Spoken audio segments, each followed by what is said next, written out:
Hello, Til Roose. How Hello. are you, brother? I'm quite all right. Cheers. Thank you for coming on the podcast. So Pleasure. today we'll be talking and catching up a little bit over the past few years. Mm. I think both of us and many people around have been through lots of stuff, and It's we're been just here. bumpy, not only for me, myself, and I, but for a shit ton of people. Well, yeah, let's have a coffee chat, catch up, because I think over the past years there's lots of stuff that we can talk about. hmm Like, how was it for you actually? Period of lockdown and Corona entering into your life and all this stuff. In the end, all good, but in general, it was shit. because yeah, healing and all that crap is all very good, but in the end, it's fucking shit. Healing sucks. Nah, but But it's now on the yeah. other side, Yeah. But it's all good. I'm just happy the way everything evolved. During the lockdown, I was very happy because we live in nature. Um, and yeah, back before that, I realized that a lot of my character and all that was built up around partying, drugs, my friends going where woo from here and there to everywhere, seeing each other. Always this having this image of myself, like many people, the image being reflected on everyone around them and them being a statement by themselves, and then suddenly that all falls away, um, and you get to be by yourself a lot more and realize that you're not everything you seem to be, in relationship with all the people around you. And then the uncovering starts, from me, myself, and I got corona really fucking bad, man. um yeah, at first I was like, yeah, this shit's not real, it's just like an invention of the mind. People have fevers and they fucking freak out, and it's like the media and then blah blah. um and then I went to Switzerland, just to see my brother, so I just snuck on a train with like a faked thingy with no dirty injections in my body whatsoever.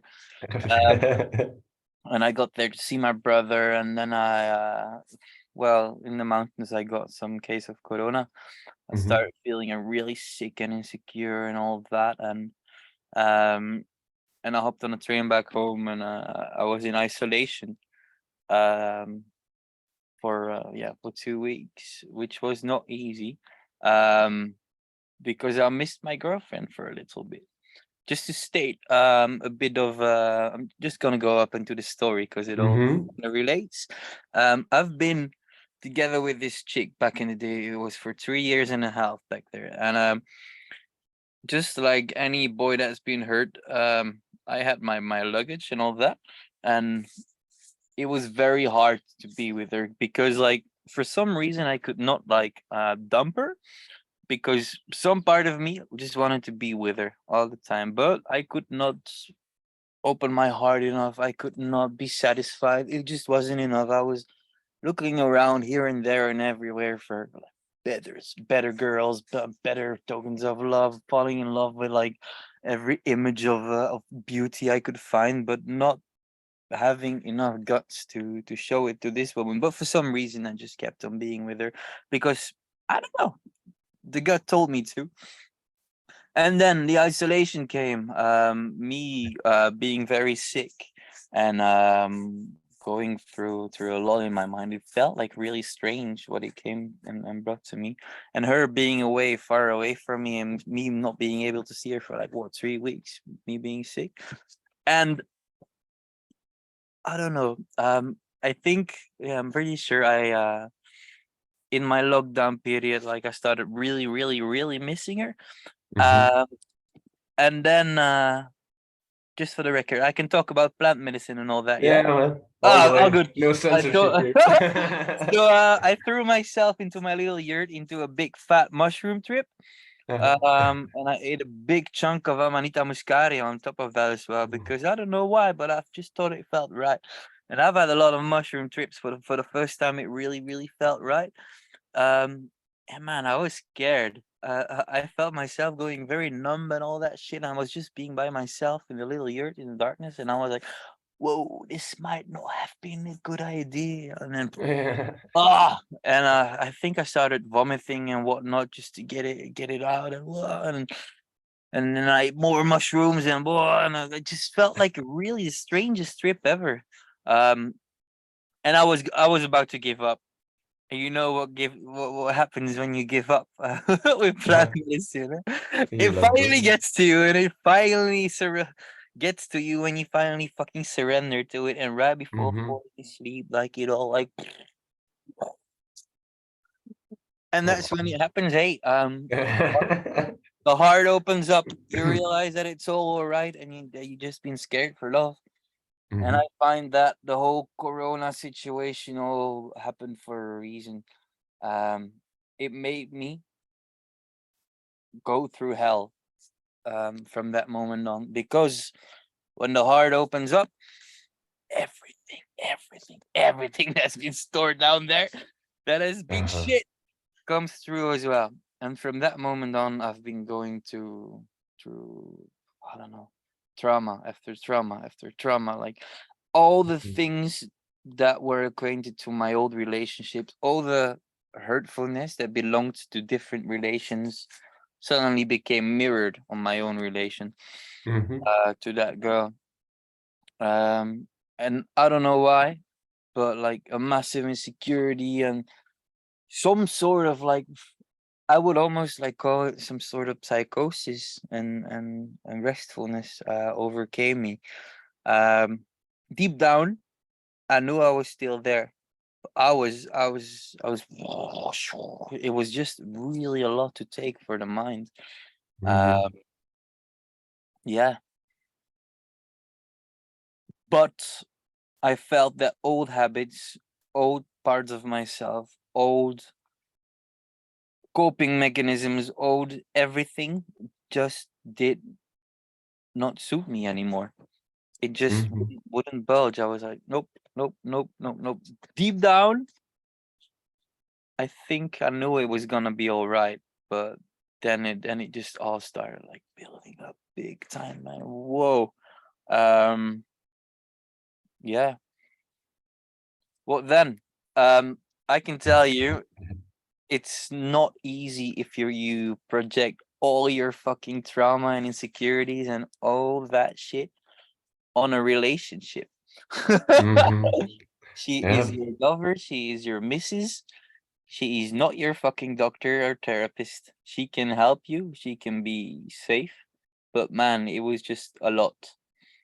And I pushed her through a lot of stuff and blah and looping and everything and oh man. And I pushed her like to a limit that it was almost too much, and stuff went on between us that caused, well, I hate saying this, but everything happens for a reason. Yeah, no, but in a Yeah, way, it but doesn't. stuff happened then. That like it was like almost nothing. Like she almost cheated on me, but then she didn't. But that Mhm. was enough of a trigger. Because I come from a family of cheating.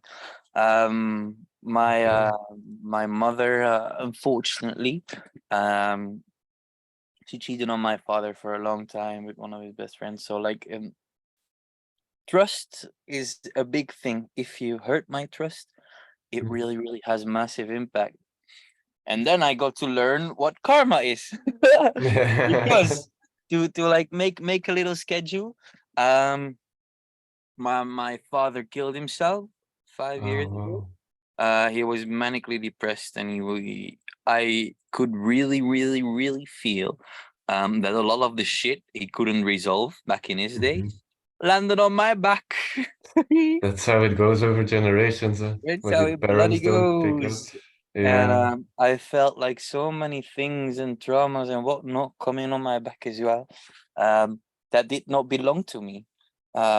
Like that little almost cheating thing made for like a whole deep down well of hurtfulness and insecurity and trust issues to just swell up that I pushed away as a little boy as well, that my dad had acquainted over the years, like all those tears that were not cried for the mommy and daddy not loving each other anymore and the whole cheating going on, and just like all that pain that was still there, man. I just didn't know how to Hmm. process it, and that triggered that for that to be like a big ass impact thing, and like, and I must say, um although this was like a mini thing to happen to me for a normal relationship, it felt like massive.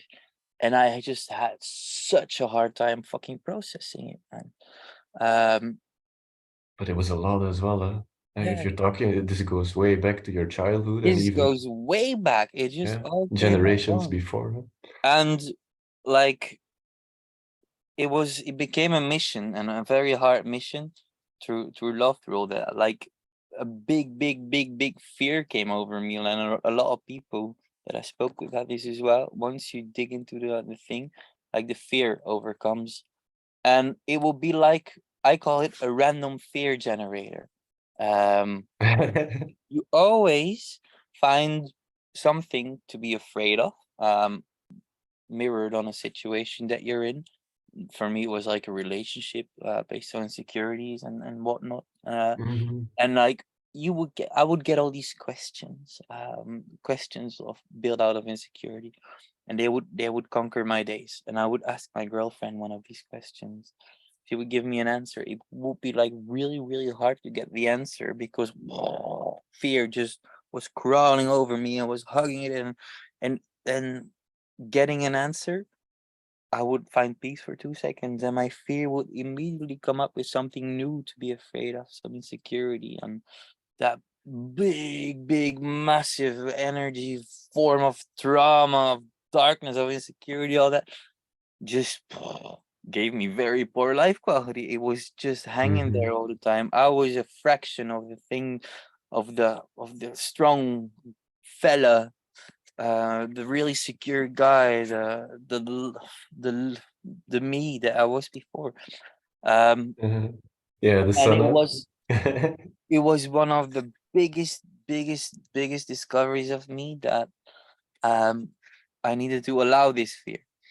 Mhm. You cannot push fear away. That would not serve me anymore. You need to grab those parts, fucking love the shit out of them, make sure they're welcome. And behind Mhm. this fear, there's a fucking shit ton of life energy, man. Oh my days. It's not for any given chance that fear kind of makes for the same tickles in the belly as excitement for life. Mhm. That They're is very close madness. related, And though. if I Yeah. was starting to allow all that after like a really long time, it all started like flowing back into the body. Suddenly it all made sense. Mhm. And then of course you go back back down the darkness, and you forget everything you learned, and you go back and up and down and up and down, and man, it was fucking bumpy. This might have not all made sense, but if I tried to put it in words a little bit, Yeah, what no, might but have. it's actually very clear, though. Like, if I hear you talking, I can relate Okay, to cool. many principles that I went Mm-hmm. through for myself as well. All right. In a way that you say, when I got back to the jungle as well, I did one of Mm-hmm. my longest dietas I ever did with the Yeah, yeah. Nako. It's actually a master tree that is connected towards the healing of relationships and also past traumas. And it's actually tree of the soul. So it really connects you back to the soul and teaches you about the essence of what the soul is and what the What's purpose the of the name? soul. Renako. Renako. Yeah, it's I think it's in the family line of the ficus tree. All right. And it's like a parasitic tree actually. It's like a small vine, Mm-hmm. but they come out of the canopies of the trees and they hook up to other trees. And then you see vines going up to the trees. And over the years, they grow bigger and bigger and bigger until they cover the whole tree. And they All actually right. feed on the whole tree. But if you see like a very old Renako tree, it's like all these tiny vines that came and fused together and they form this big, huge tree and they go up into the canopy. And in the canopy, they come down again to set roots again from the canopy in the ground and to continue growing into the forest. It's like really a magical tree. And I think my Man. first trip in Peru, I ever saw one when we went wild hiking just into the jungle. And you can like just go like Tarzan, huh? You can just go and climb into the roots, into the Wow. trees, and yeah. And they say actually that the roots that they hold, it's like a house for spirits. Fucking hell, that seems bloody brilliant, Yeah. man. Um, And yeah, it's a very powerful tree. Because yeah. as soon as I told a couple of people that I knew around there, because yeah, I used to drink with more than one person, but I have my own maestro, my family life. But then I had to be with another teacher from my friend because he was having a really bad time. And Mm-hmm. everybody that I told, like, yeah, I just got out of my dieta with Renako, they were all like, whoa. You really like you did it. It's, yeah, is it so special? But then Peru, yeah, Peru was a little bit like you've experienced lots of stuff coming up, but way too much to hold, and Mm. also purging of emotions and anger Yeah, and man. frustrations and going left to right and up and down and in and out and like, Tell me what about it. kind of shit was this, man? And then coming back to Belgium, it was the same. Uh, yeah, that's where everything started to come up. It's almost like you had your mushroom trip, Mm. and then you come out of it, and all of a sudden Pandora's box has opened, you know? Yeah. Yeah. And like you really start to reflect, you start to mirror and see the patterns from your past on how Man. relationships of your parents have been, how the connection That, to yeah, you big was, time. and how you They reflected into repeat. your own. Yeah, yeah, indeed. And then it's like it just starts to clean up one thing after another. But like while you're like going into this depth of Mm-hmm. stuff that you have kept down for so long, it's like all these habits that we've created over our lifetime. It was to keep it down in a way. But then, like, yeah, now the stuff is coming up and there is no way to keep it down anymore. So all of a sudden, Nah, all these man. coping mechanisms, they didn't really make any sense anymore They as well. shattered. Uh-huh. And it really felt like that there was a need to start to reinvent yourself. Huh? Exactly. My words exactly. Time to fucking reinvent myself. Uh-huh. Build yourself up from scratch. Oh, Yeah. man. And yeah, I can relate as well. And I must say, like, so many people they speak to me now, and they find that I've grown so much. Back in the day, I was Uh-huh. like laughing everything away, be fucking energetic, and now I'm so much more calm and everything. Yeah, that's how we met. You were always like Mr. Little Sunshine everywhere on the Yeah, yeah, parties, you yeah. know? I must say that really served me, just laughing a whole lot with everything, and back then it felt right, Uh-huh. but all of a sudden it did not no more. Uh-huh. So you would say that it was actually also part of a coping mechanism to It deal wa with the heavy stuff. Yeah. Back then it felt like it wasn't, but maybe Uh-huh. I don't know. Yeah, but to I me it was always felt like really naturally, yeah. Like this is like Mr. yeah, Little Sunshine, you know. yeah. He's always happy, he's always good, he's always in for some loving talks, and he I carried so was much light and love. like right before Corona, I was tripping at this party as well. I was cruising on acid, and suddenly like some guys came to me, "Hey, Til!" I was like, Uh-huh. "No, man, no." And I just like didn't want to have like trip, and then for the first time, I just wanted to be like really, really close to myself and very calm, and instead of like being this explosive ball of energy, I had really a really cozy evening, just being really close to myself and having all these really close and intimate chats with people. Mhm. Yeah, different parts of myself started showing up, and it was so nice. Mhm. But now you But could yeah, say that you're really grateful for it now. I am, but Mhm. man, it's been hard. Going to bed with and waking up with fears and all of that, and Mhm. all the time being in fight or flight modus Yeah. all fucking day long. Mhm. Um, I feel good right now, but I must say the past 3 years have been exhausting. Man. I Yeah. did not Mhm. know what front or behind or whatever it was anymore. Like I was like a rudderless ship.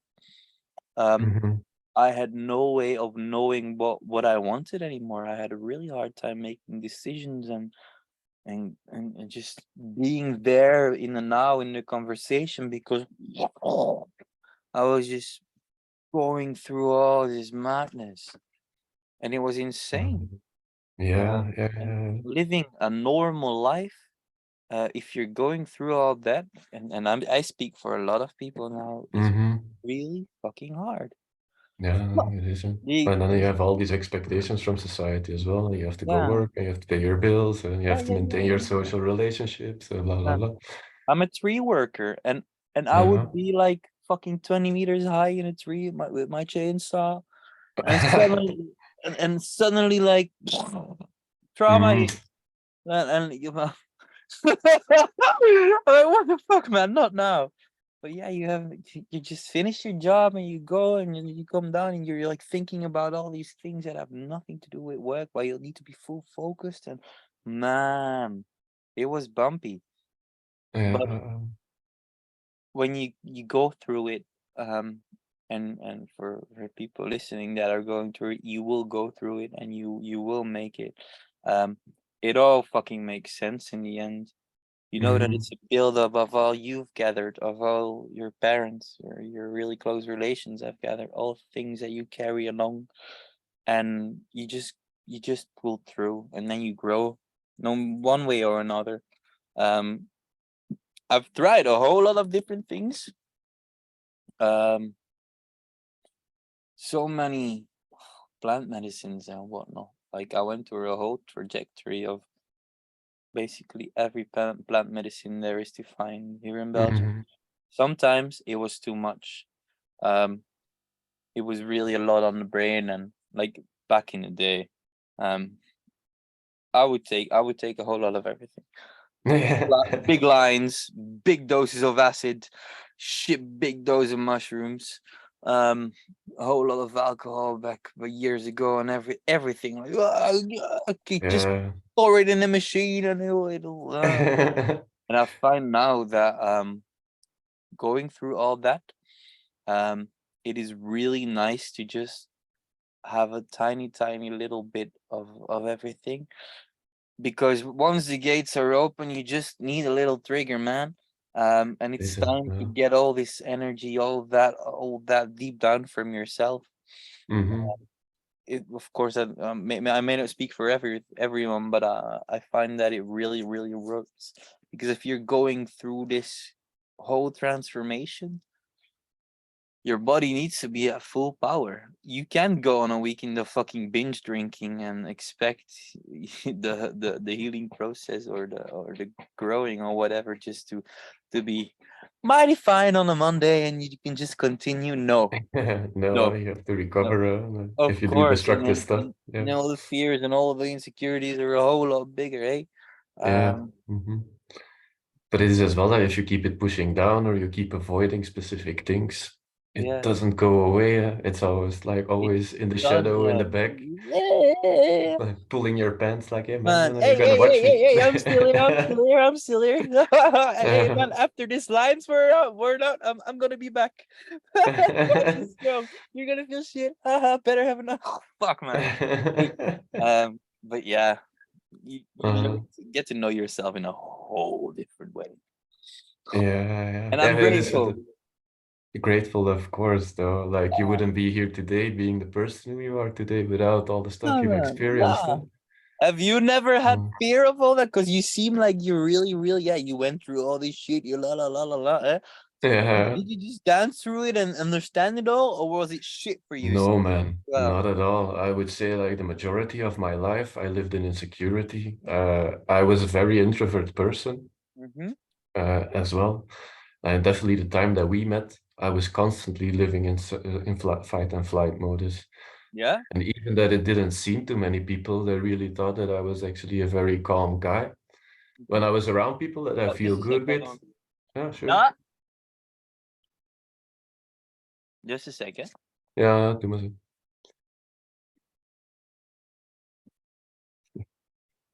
Even nieuw, Wout. Ik ben even een interview aan het geven. Kan dat ze biedt over 3 kwartier of zo? Oké, top, hè. Ja. Yeah.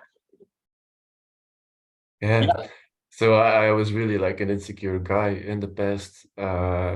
in a way, I left home when I was 16 as well, Really? because I really didn't, yeah. Then my mom was living in France with my stepdad. My parents, they divorced when I was 3. And my dad was actually an alcoholic, also a very introvert guy that never really learned how to express his emotions. Nice foundations, man. Yeah, good, huh? I love it. But then my mom, she was the busy bee, and like, okay, she was a single mom, and of course, like, it's a lot of responsibilities, and like, you have to take care of a child, and you have to find a place to live. Mhm. Like back in the day when she divorced my dad, we were living in Germany, and then we were like moving constantly around from house to What? house. And then she met my stepdad there. They got married in Germany. Then we came to Belgium. And then in Belgium, she got pregnant from my stepdad. So then my half sister came into the story. But it's like we were constantly on the move. But I always felt like I wasn't really a part of the family. Like I was something separated, and I really didn't felt the safe space to express whatever that I was going through, because I learned all like through this I learned as a child always to just deal with my own stuff, and to sit by myself in my room and to just keep myself busy. Of course, you go from A to B to Mhm. C to D. You never get to like really, really develop yourself in a place because you're constantly bouncing from one to another.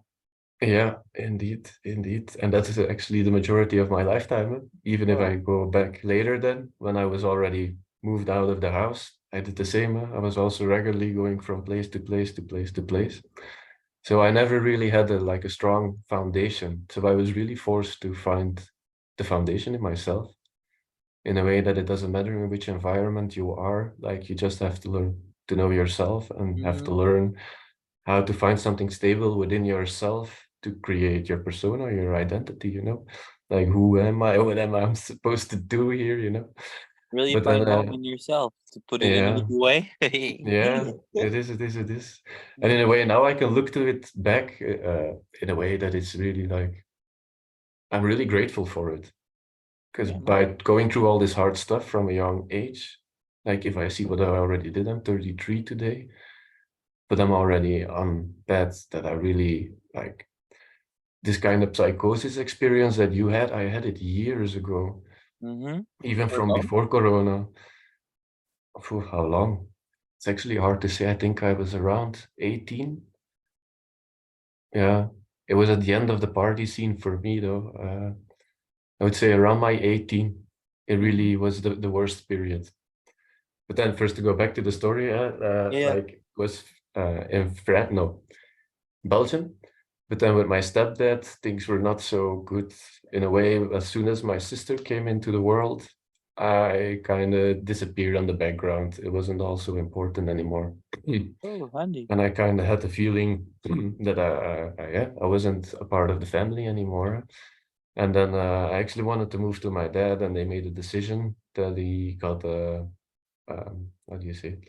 No, not a promotion, but there was this opportunity in the Belgium army where you can go and work for the European army, but then you have to do a couple of tests, and then you can like get a house and a living on cost of the army and live in another country while you're working for the European classment of yeah, sections within the army. So they made a decision to move to Strasbourg, next to France, where they lived for 5 years. And the first year I went along. Huh?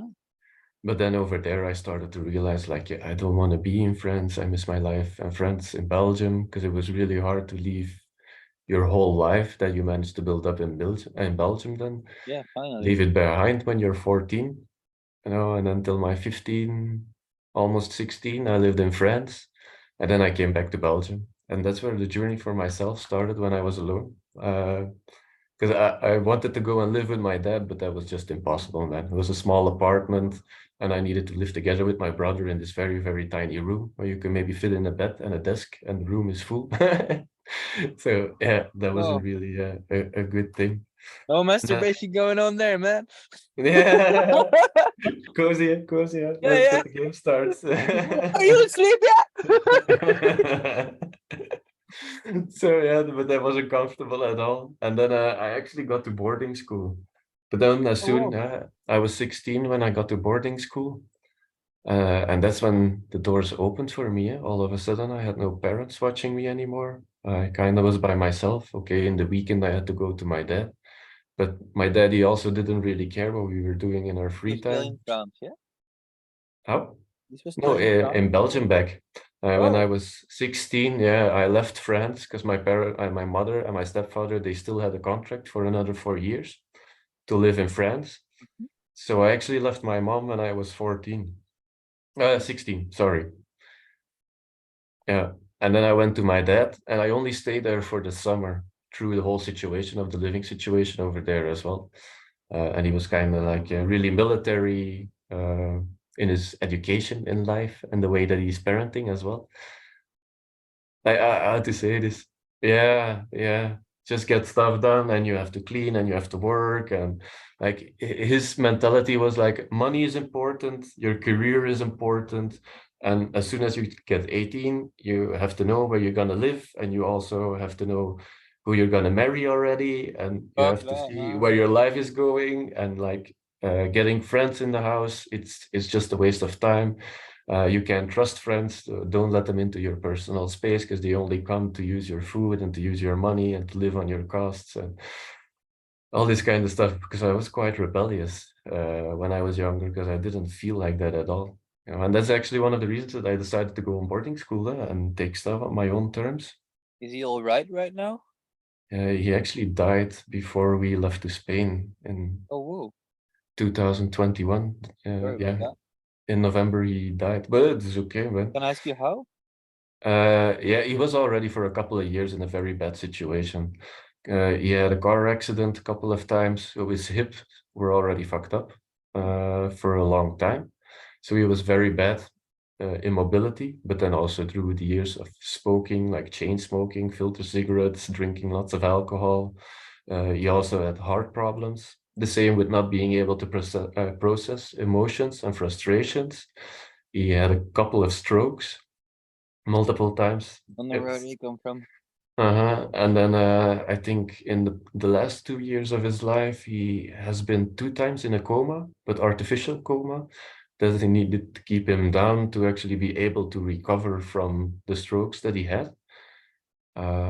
And then it was actually as soon as he got news that I found like my lady and that I was going to marry, that was actually the moment that he left.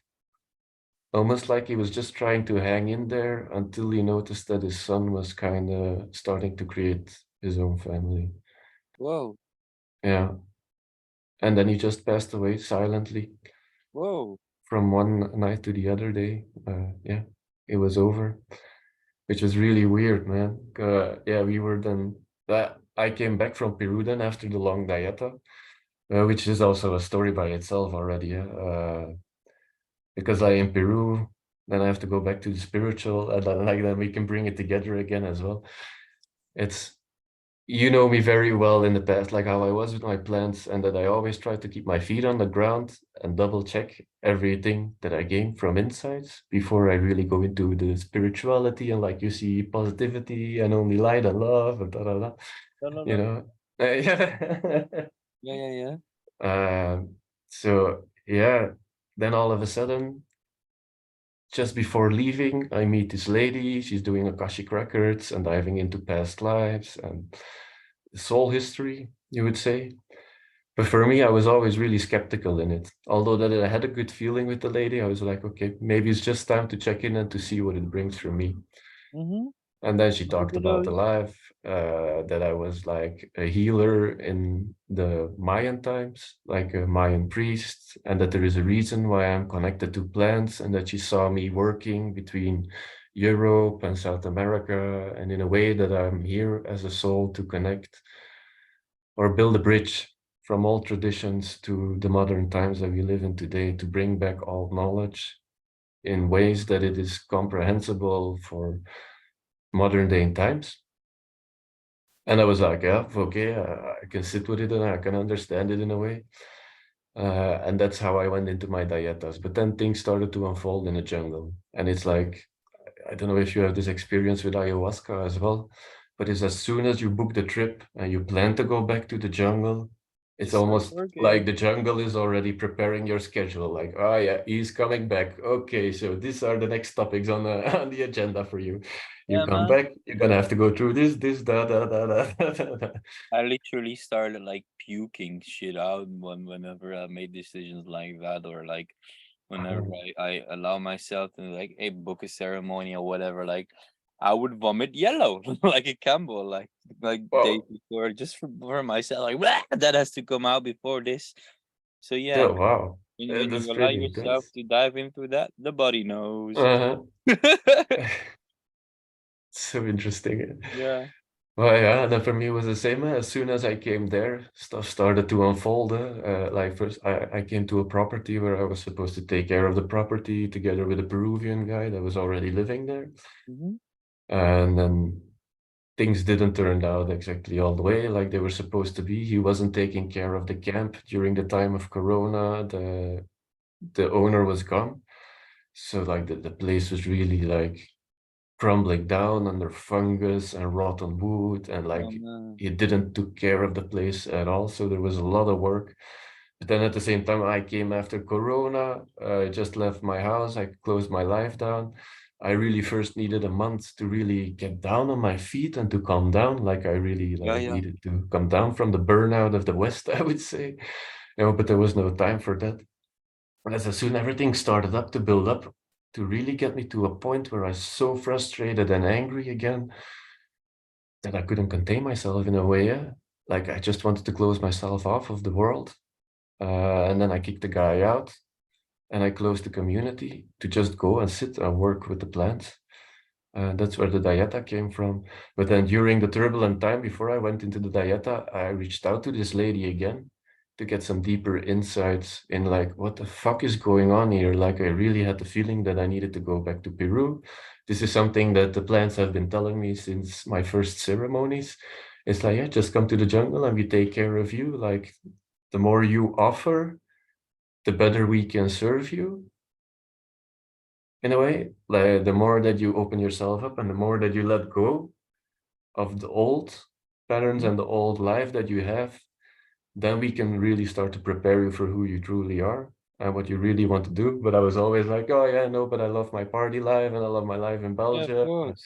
Yeah, so it's like, yeah, going for long times into isolation and doing all the processing of the dietas that you have to do to learn from plants. It's like, it's beautiful. Thank you for the opportunity, but not for me. But then, in a sense, plants have a completely different schedule for you. If you Yeah. open stuff up, there is no way back. You No, man. know? Fuck that. Yep. So yeah, and then You this lady try came going back, over. but you would Uh, just like find that it does not work anymore.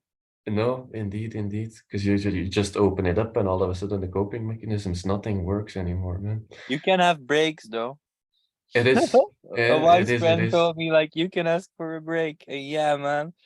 You can get a Uh-huh. break sometimes, but then it And just it's be careful what you ask for, because because you that's just kind of might something. get it.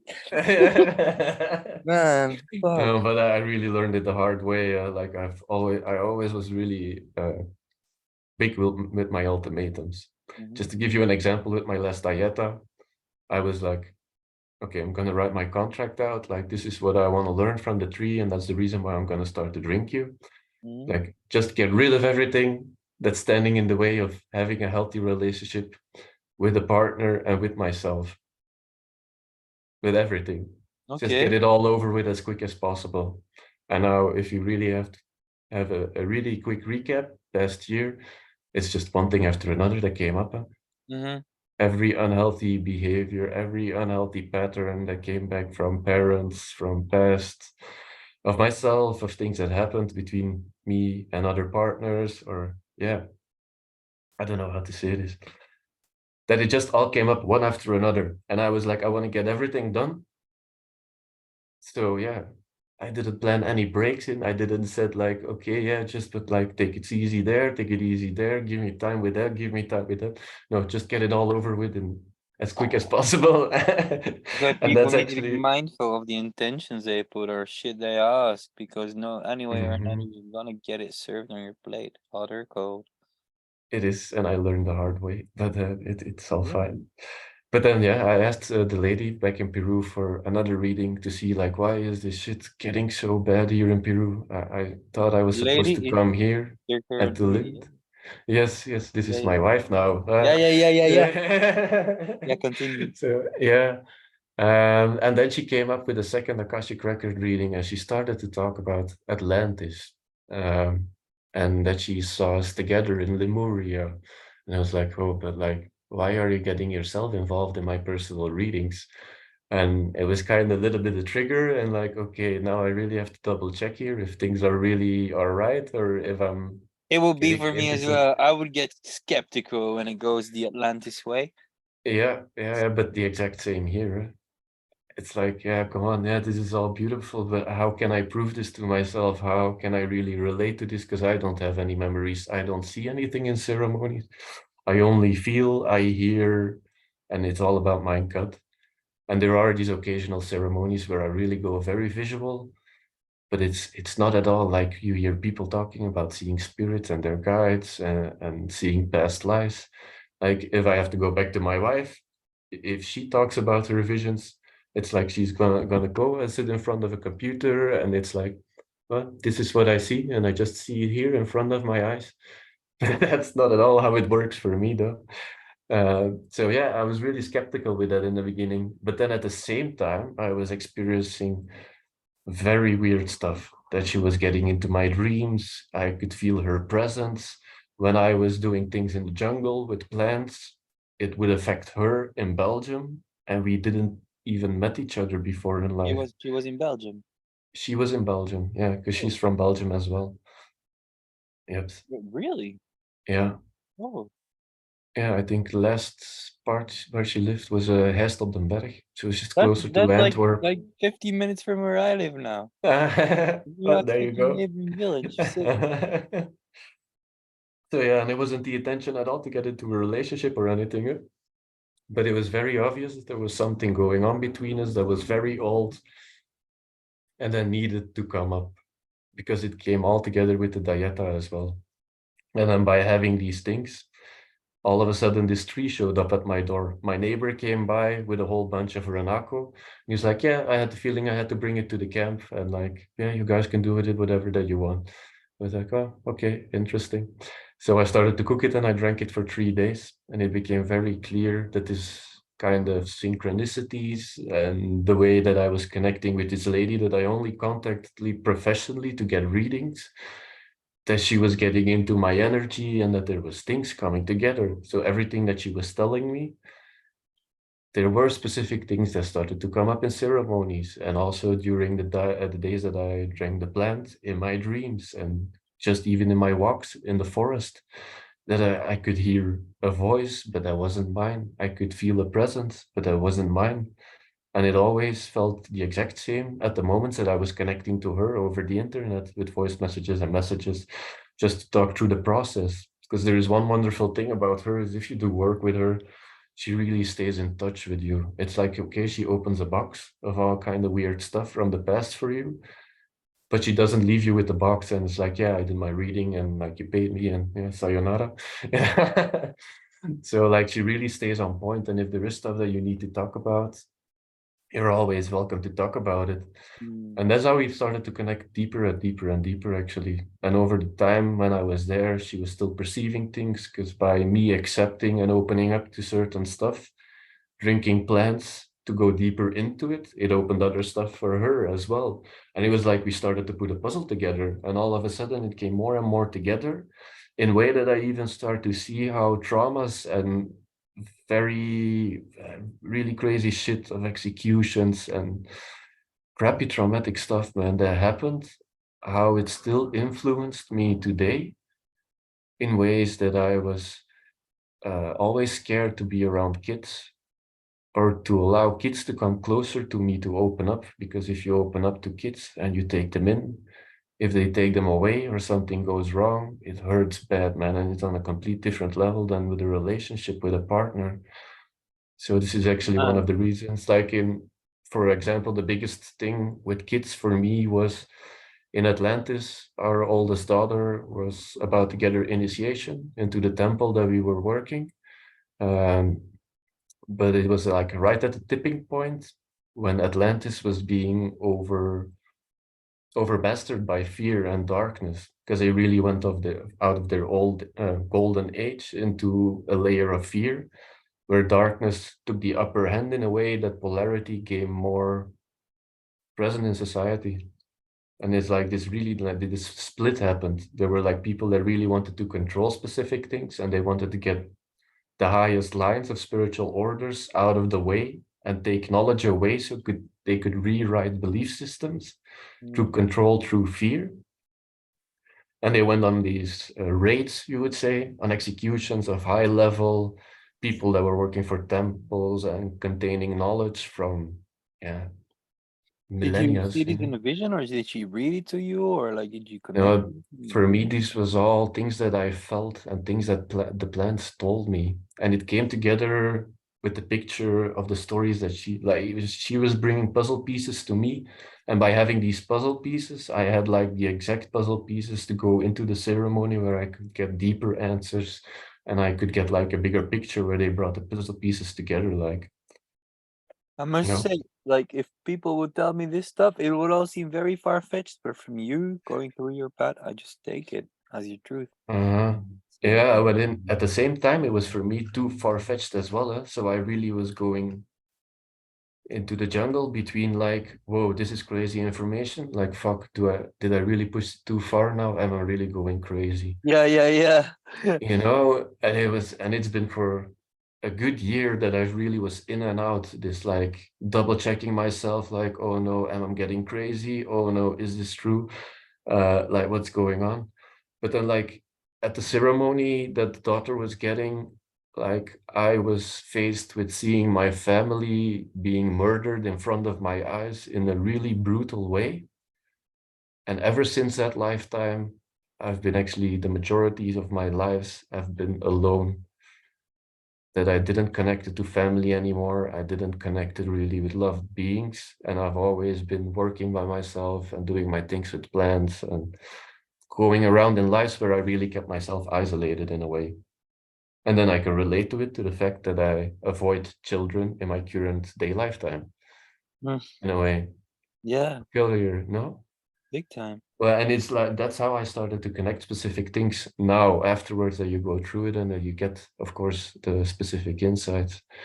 But where did I wanted to go with this? But then when she came up with the topic of twin flames, and that's really an eye roller for me because I don't believe really in the perfect love and the one and only in your life. Like I was completely fully settled on like I'm gonna cultivate my life by myself. I don't really have the need for a relationship. I just want to go to the jungle and do my thing with plants, and like then I'm a happy person, you know. I really got to a point in my life where I was fully content with myself, and I didn't need anything extra outside of myself to feel complete or to feel like worthy in life in a way.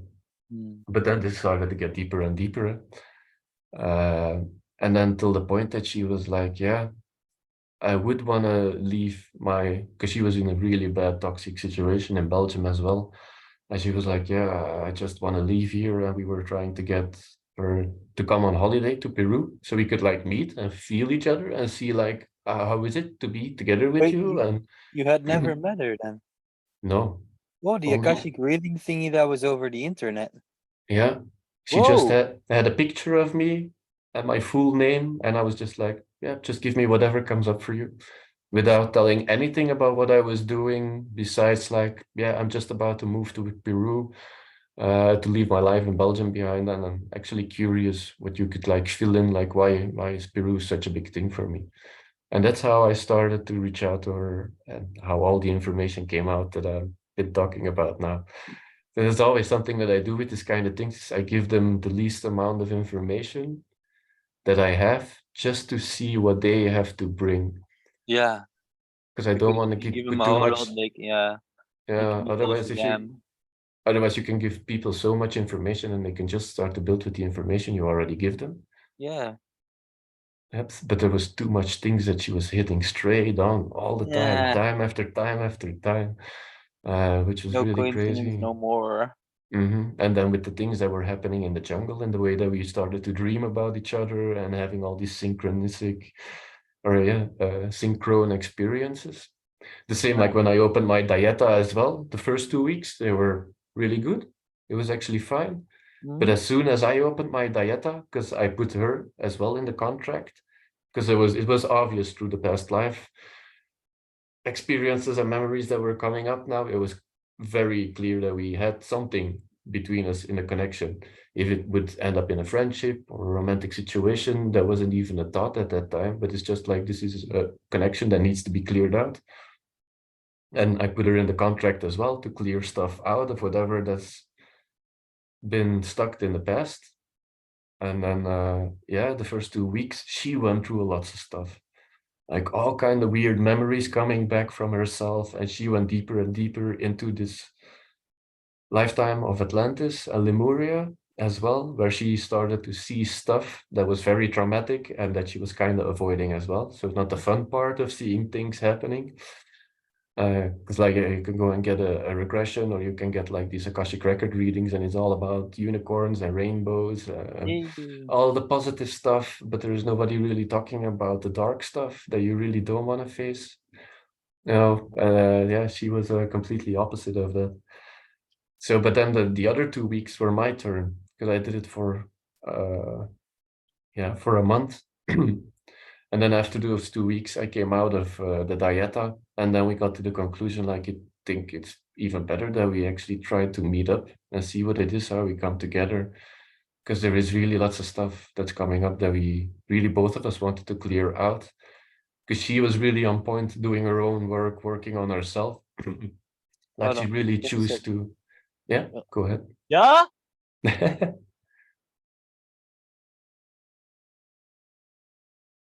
No, it wasn't to me. No worries. Continue. Okay. Like she's a person that's really working hard on herself. She chooses to work on herself, like just like I did with plants. So yeah, how to say this? I just your personal soul work, eh? Like clear yourself out, clean yourself up, get bad habits out, and like just get as much as possible in balance with yourself, Mm. in line. And that's both, we had it both together, which was amazing to see in another person, because it's not that often that you meet other people like this as well. So all of a sudden I kind of found this lady as well that wasn't judging at all anything that I did with my life, like the way that I work with plants, the way You that I must have feel been about work. crazy when you first saw each other in real life, then, no? Mm-hmm. Yeah, indeed. Because then we made the decision that I would come back to Belgium to help her close down life in Belgium as well, and to see where we could start navigating together to actually to continue the work that we were doing on ourselves and together, because it was Eh, very obvious that we could do things together as well. Sorry, man. Yeah. I'm gonna have to take a break for five Yeah. minutes. Do you mind? Okay. Because they're dropping No. the container of wood that we gathered this morning here. Ah, all right. I'll just Sure. leave this on and I'll be back.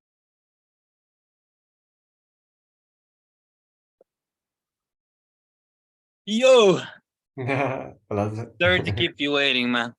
No, They, it's okay.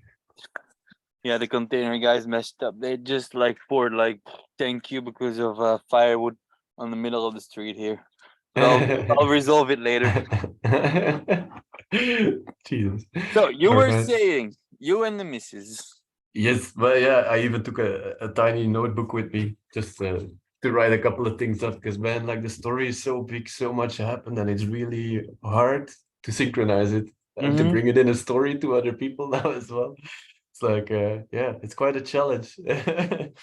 So yeah, actually, then we came back to the plan to come back to Belgium to help her out, because she was in a very toxic relationship where the guy was actually doing nothing at all, and she was still actually a single mom in a household of 3 children now, instead of just 2 children and a husband, or like a boyfriend. So yeah, she kind of emailed me, and I decided to leave Peru then again.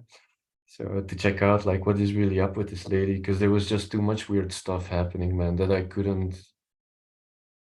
just couldn't place it. It was just really getting into a fictional story, or like in a movie that is like, it's almost like reality is changing, really what is going on. But I also had a deep gut feeling that it was really time to figure it out, because it felt like it was really important as well for the rest of the process, because otherwise I could just go in and scrap myself into a psychiatric asylum. Yeah. It's Uh, hard to keep trust sometimes, but hey. it is, but it's as well, man, like you really open this box, but it's almost like it doesn't stop. And it's, we've been raised in a society where you keep yourself grounded, you keep yourself checked, or like how to say it. If you can't touch it, it doesn't exist. You know, and it's already a fight that I experienced for a long time in my life just by getting deeper into work with plants and everything as well, that it's not that easy to communicate about it with other people also. Mm-hmm. Because many people, they just simply don't understand it and they even doubt it because they don't believe in whatever that doesn't fit their scientific or atheistic perspective, belief system. If they have not been down deep and have not touched, they shall not comprehend. It is, but then as well, it's the way that we've been raised. That's also our Yeah, culture in Belgium, you know. So it's yeah, not to blame yeah. anybody Can't buy about the it. shit in the store, man. It's not real. It's all in your head. You mad Hmm. here? Have a pill. Yeah, it is, it is, it is. Yes, but Mm. that's not the case at all. No, So man. yeah, and then Love I made the myself too decision. much for to allow myself to go mental. Uh, but I yeah, and in love. a way as well, man, it's like over the years, even then before the time that I'm talking about now, like coming back to Belgium in my story, I already noticed with psychedelics as well, and since my 18 that I was growing my own mushrooms, the even experiences that I had that people would call crazy or just a creation of your fantasy, each time by accepting them, working with them, and doing something with it in my life, I started to feel better and better and better and better. Mm. I came out of a huge depression and things like that. Like, why would it be not true if by following these things got me to a place where I feel better about myself, better where I'm at life, and which really get me to a point where I start to do healthy things for myself There's your and truth not story. destructive anymore with the things that you do to yourself and so There on. you go. So then it doesn't matter what other people say, like they can say whatever they want, but it's like "Well, I'm getting better from this, so I think I'm gonna continue whatever that I'm doing, you know. Yeah, yeah, yeah. Your story, your Uh, truth. Might as well, hey? it is, it is, it is. And it would be wonderful to come to a place where people start to see this more and more instead of like fighting Uh-huh. over the one and only truth, you know. Screw that shit. It As is. long as you don't go waving and pushing it onto people's faces like your genitals, you can have your truth. That's yeah, well said. Yeah, it is. Yeah, no, but it is. It's not about pushing your own experience or your own Nah. truth onto other people. It's about learning to accept each other's truth and Yeah. experiences. We're all Like unique by ourselves. Huh? like I said, like I was going through my story, but so I saw so many people going through theirs. Like Hmm. for some reason, and that was the strangest thing of all, like people out of nowhere, even people that I don't really know that well, kind of Hmm. felt they could open up to me about stuff, and I would hear these things like, "Man, I've been just going deep, and I've been looping and going through this, and man, whoa," and like, "Oh, I feel like I'm going through this crazy transformation, but I don't know how to deal with it, man." And they are having a really, really, really hard time, man, Hmm. because there's no manual. No, no, no. That's something that my mom always said, man. Like it would have been nice to get a baby with a manual, but it's like Oh. apparently nobody gets a baby with a manual in life. She always used to joke about that. Yeah, uh, exactly. And for some reason or another, in these crazy times, people started like breaking through themselves, and for some, it's still really, really, really rough. but it's like you Um, said that it felt like a psychosis for yourself as yeah, well. man, what the But fuck? Like, that's what it is to awake, you know? Like you've kept yeah, so much man. things in the dark unconsciously. Then all of a Mhm, sudden this comes up and that changes the whole perspective that you had for yourself, the way you thought about life, the way you believe in yourself, the way that you feel yourself. mhm. It's almost like your house is just being flipped upside down and you can start to rearrange your house in a completely new way, you know. Yeah, But no choice, it just has to happen, and there you go. love Yeah, that but fucking, I was like, no. love that fucking darkness. Love the crap out of it, man.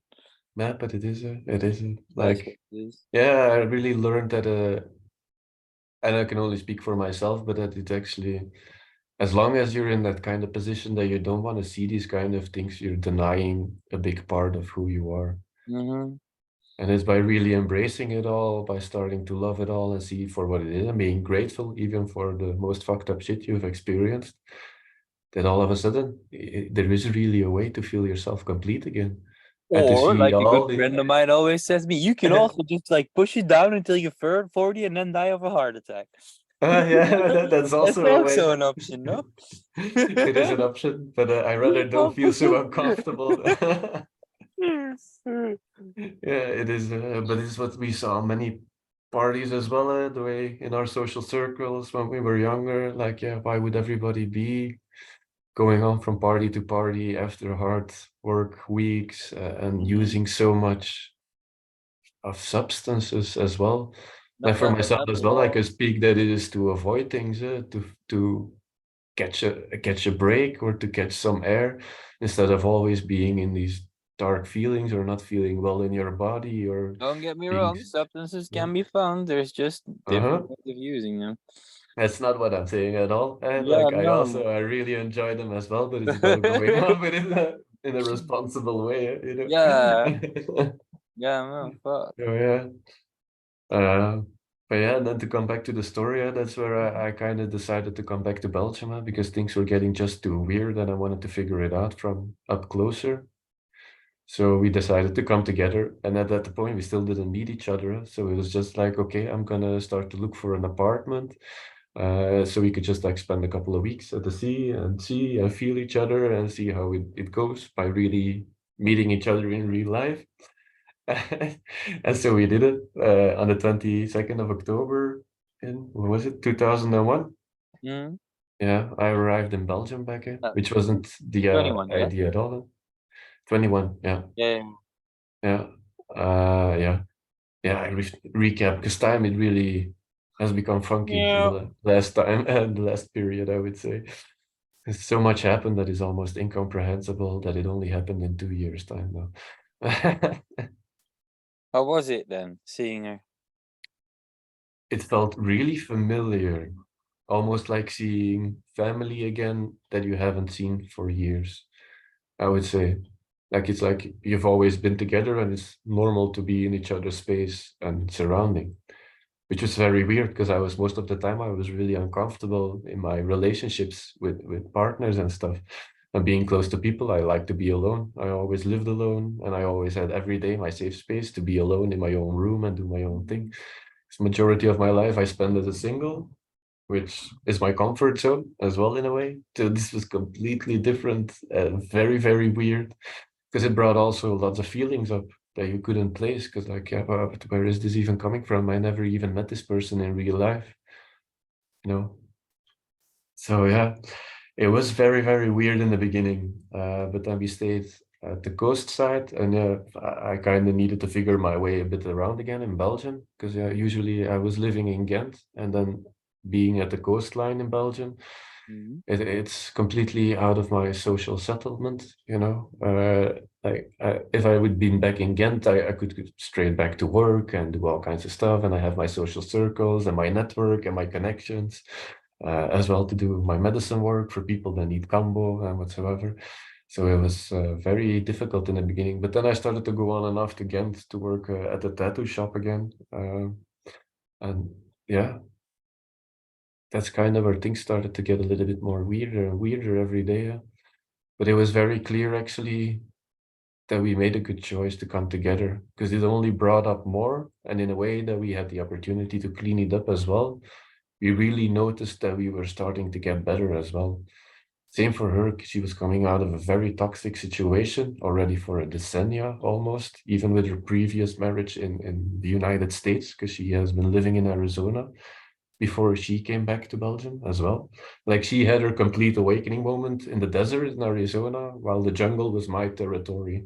And it's almost like we did our own thing in our own separate parts in the world until we came back to society. And then it was time to start to figure it out by ourselves and together after that. Uh, and yeah, and that's the same time that I actually started to call around and check her because she didn't want to stay in Europe, definitely not in Belgium. And they also started to talk about possibly being obligated to vaccinate your children and stuff like Mhm. that. but her daughter, she was never vaccinated because in the United States, it's not obligated to vaccinate your children when they're born. And she wanted to keep it as long as possible like that. And that's the mother's choice, of course, and I do understand. And then I got this opportunity to go to Mallorca. There was one of the guys that I knew in Belgium in the past. He was also a holistic healer, working with lots of technology and stuff like that. And he moved to Mallorca because he wanted to get out of Belgium as well. It all is connected to the COVID thing. Many people wanted to leave Belgium because Belgium didn't really feel good anymore at that time. Mm. So we moved to Mallorca with the opportunity that I could come to his house. We could celebrate the holidays. It was around Christmas. And then like I would be able to do combo sessions with him while he was treating or like doing sessions with people with his technology.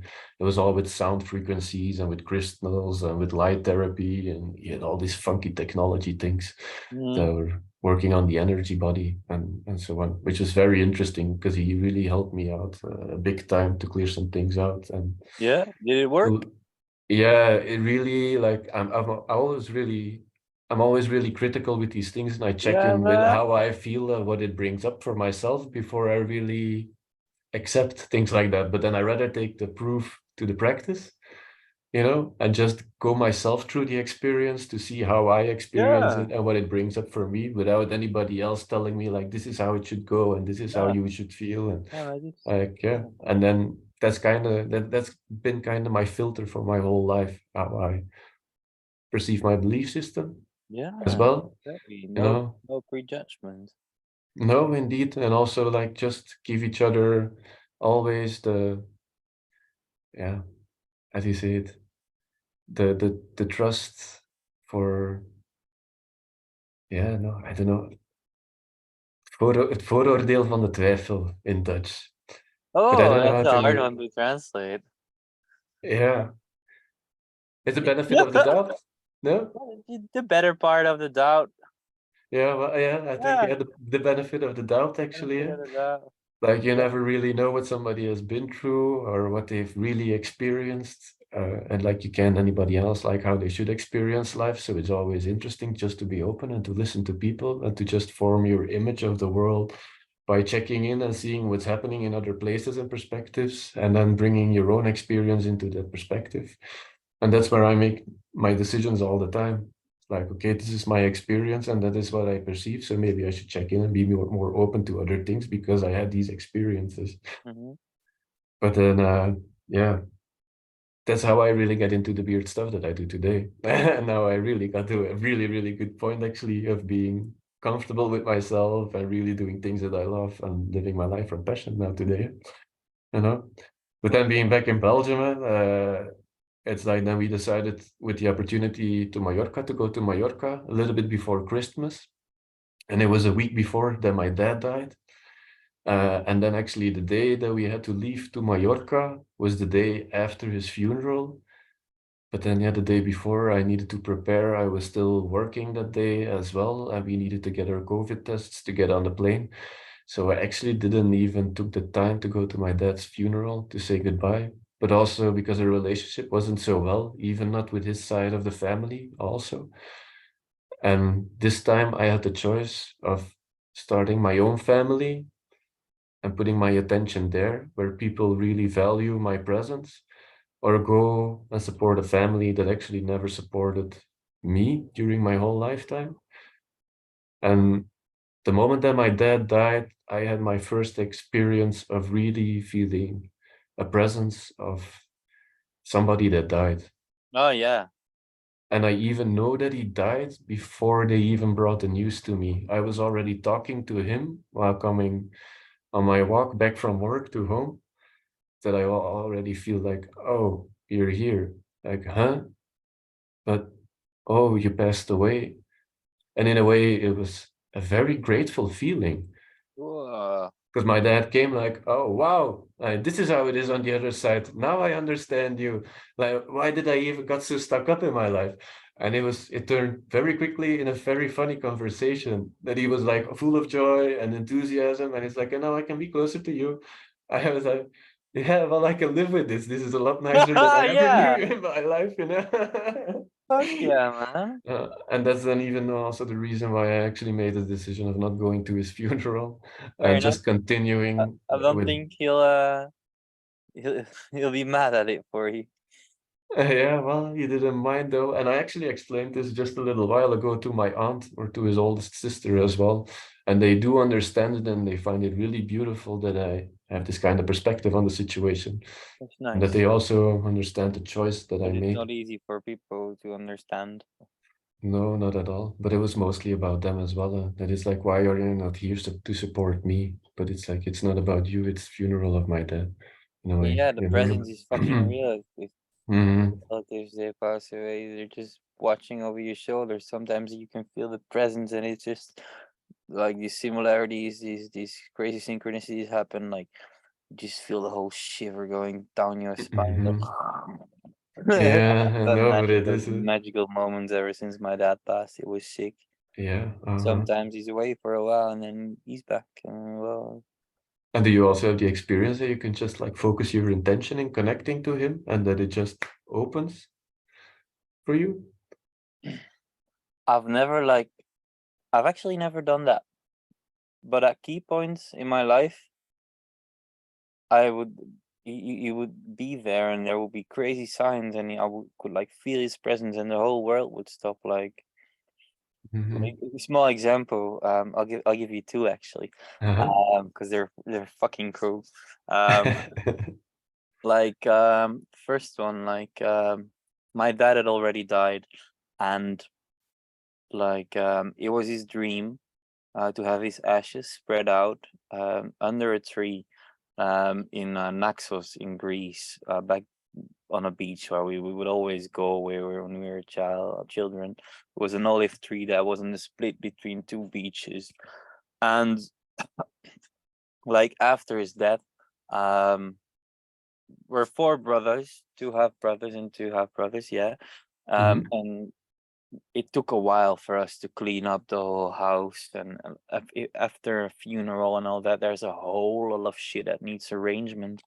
So it really, really, really took up a whole lot of time um, before we could finally book a trip to Greece with the four of us to spread out the ashes of her father. Um, and I will be there on an evening cleaning out the house. It will be like already months, I think, after his Hmm. funeral here in Belgium. Um, and I would clean out his little hobby chamber. He was like very much into drones and radio controlled airplanes and all of that, and he had a whole lot of shit laying around, man.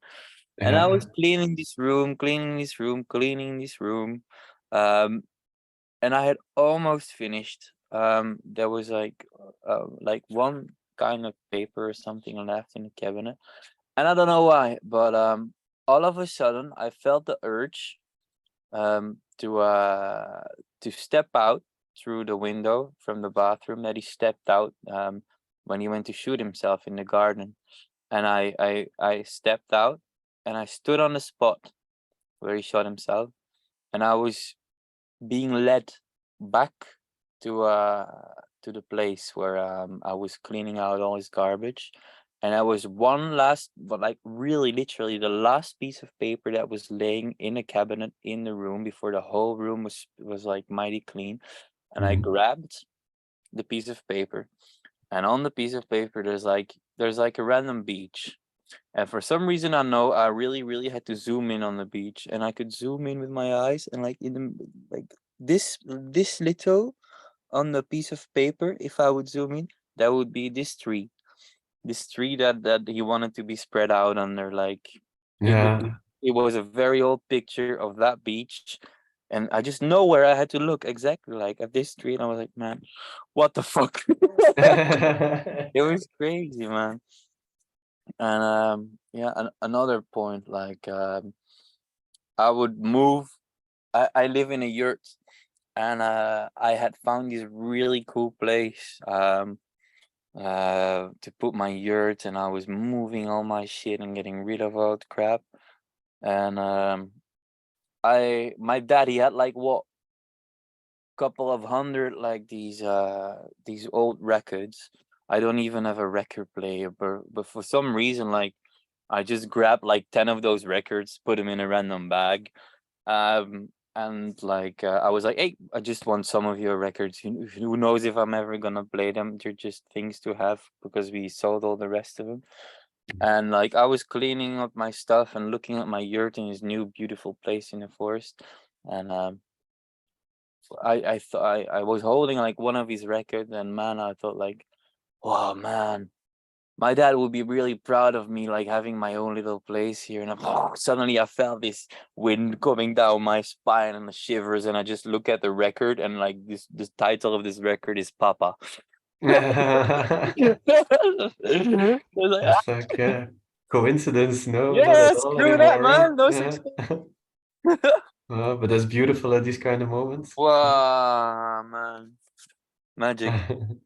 But that's lovely. How do you feel now today, actually, Really good. about the situation? Because I'm skeptical like you are. Mm-hmm.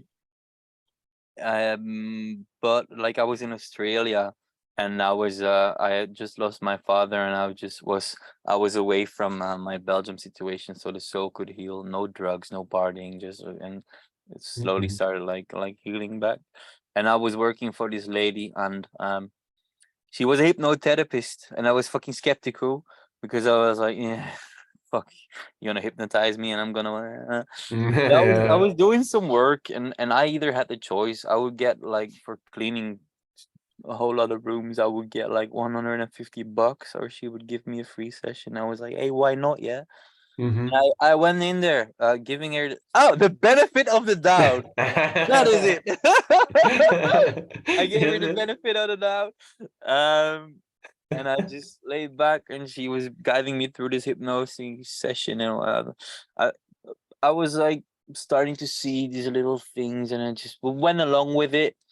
And Uh-huh. then after some really strange things happening, just me laying on the couch, no substances in my system or whatsoever, I made this fucking crazy contact with my father and his spirit, and I really, really, really could feel that he was happy now, and that he saw I was free, and that he had found peace, and that was all I needed. I started crying Mm-hmm. my tits off, and I just felt so great, and so That's that beautiful. yeah, that made me like really put it in the spot there. Like, oh, it's all good that each other fucking bullet through his head, and he left it all behind, and he couldn't handle any no more.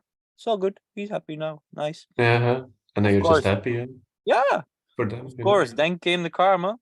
Um, all yeah. unresolved shit. But in general, I'm happy because hey, it was nice. It was a cool challenge, and me going through all that allows me to love like he could never love Mm-hmm. more, but he wanted to. Resolved a whole lot of the shit that he could not anymore, and I pushed through. And man, it's crazy because he was manically depressed as well. Just Yeah. and of Yeah. course, like I get it gets rubbed on. Yeah. It gets rubbed off on me. Hey, like if I don't watch it, I could go down the same path, but I will take it on differently, and I will recognize signals and triggers and whatnot, and work through all my shit and clean up all the mess. And I'll just that's a whole other mission. You get what your parents give you served on a plate, and it's Mm-hmm. your job to cook a whole new better meal. Hey, It is, but and also it's not only for yourself, but you do this for your yeah, future generations, and you also exactly, do man. this for your ancestry, yeah? Because you're Don't make actually any money cleaning. before you clean up. No, it is yeah, definitely.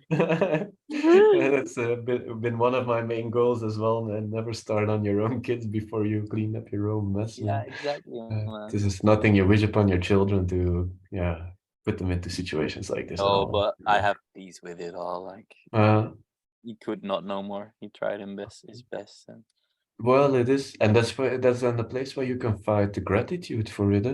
yeah, That man. just things went the way they went, and Mm. yeah, I'm grateful for the place where I am today. So thank you. Hey, To all the cheers. hard moments and the nasty stuff that I've experienced Hey, in the jump past. well done, sir. Oh, but that's beautiful. Yeah, man. Um, Well, yeah, and then to get back, my dad died, but I didn't really, yeah, stood still with it because when we had to leave to Mallorca, Mm, like she actually has two children. Like her daughter Nora, she's from her marriage in the United States. So she was back then, she was 6 years old, turning 7 almost. And then she had a younger boy from almost 2 years old. But the thing is, like, yeah, he couldn't really decide to go with us on the journey. And at the same time, her boyfriend, like where she got the younger boy with, Ian, yeah, he's really like he's fucked up, man. He's really in a very bad place, and he's also coming from a family line where there was a lot of suicide. mm, And she was really afraid, like, if I'm gonna take his son away with us on the journey now, he's probably gonna go in the same direction as his mom did in the past. And she chose actually to leave her son behind with him, so he at least like still had his son, and that there was still a reason for him to push through in life, which was a very hard decision for her because it really well, broke her heart, man. It's in a way I've never seen something so emotionally heavy, hard, so dark. To see it happen to somebody that you love, man.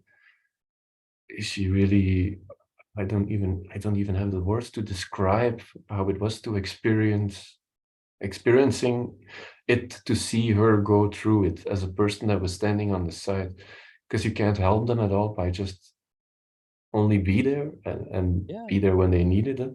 But things needed to move so fast that there wasn't even time to stand still with everything that happened.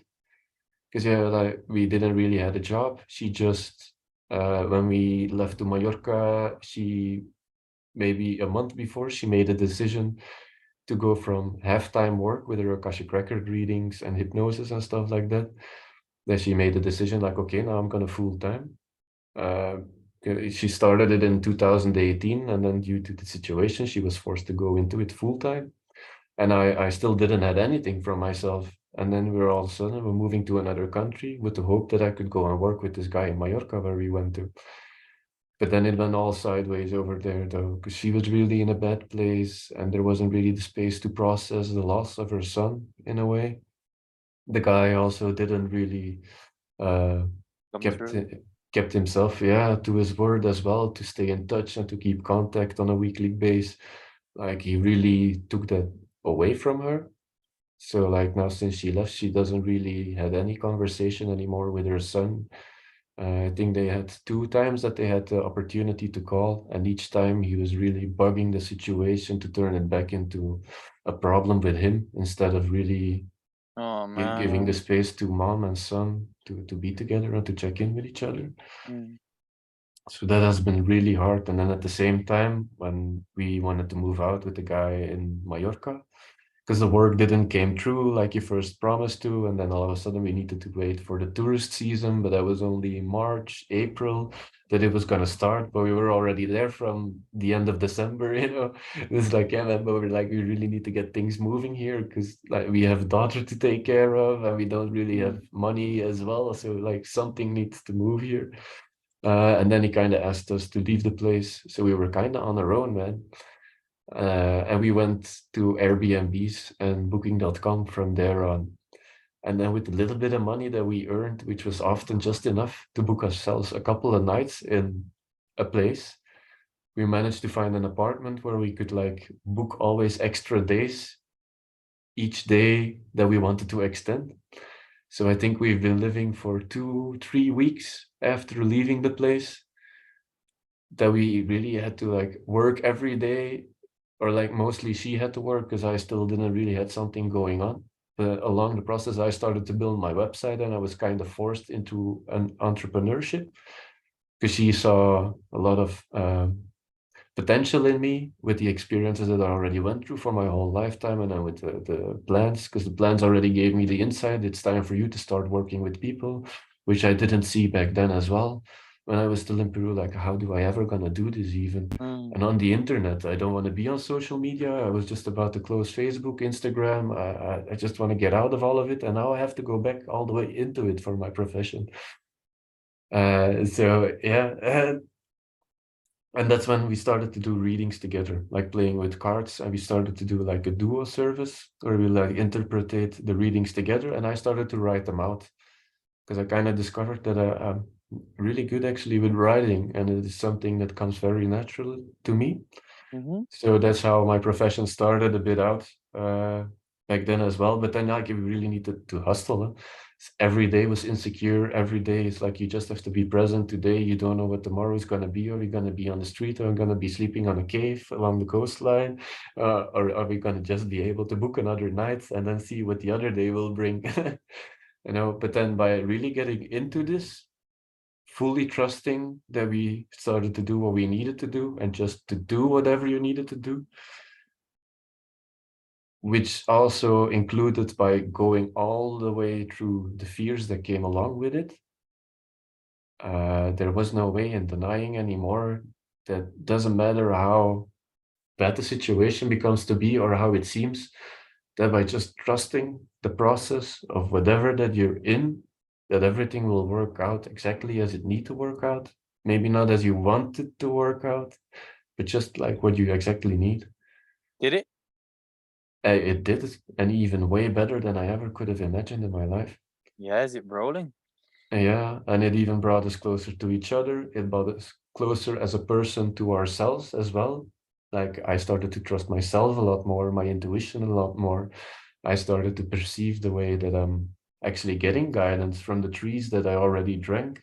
I started to notice for myself how they communicate with me, how specific things come true. And it all goes together with the cleanup of all the traumas and then letting go of all the habits. It's like really how it interconnects. It's such a complex thing to even put it into words. Mm. Because but then by going through with it and really trusting in it and following whatever crazy stuff that came up, by still just going with whatever felt good to the gut, we started to notice that all of a sudden we could book for a couple more days instead of just one day at a time. Then all of a sudden we found an apartment and we had enough financial resources to book for 2 weeks at a time. And then we left Mallorca, then we went to Barcelona. And in Barcelona, we kind of started to manage to book for a month.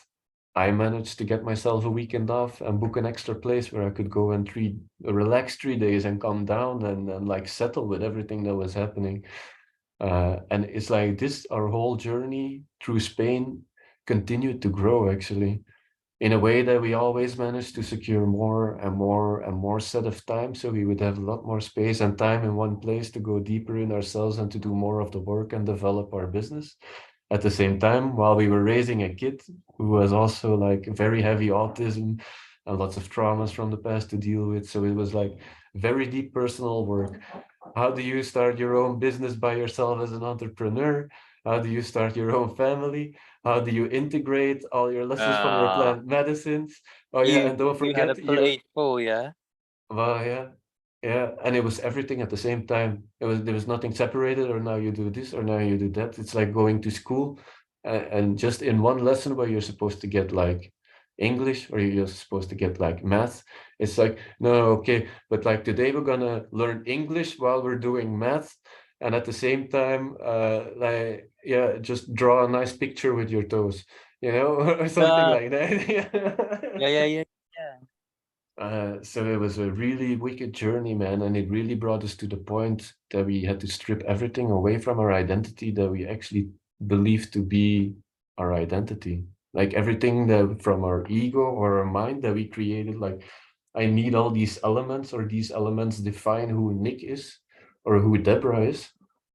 It's like we were forced to shed it all away and to see what's left over and then start to build from scratch again from that point out.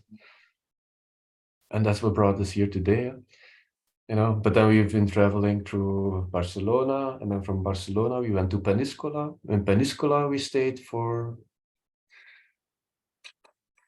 6 months or something, and then we made the move to Madrid, where I had the first opportunity to meet up with a friend from Belgium again. I don't know if you know Gonzo, the Argentine guy with the glasses. He was I also I behind know one Gonzo, but he's a bit crazy.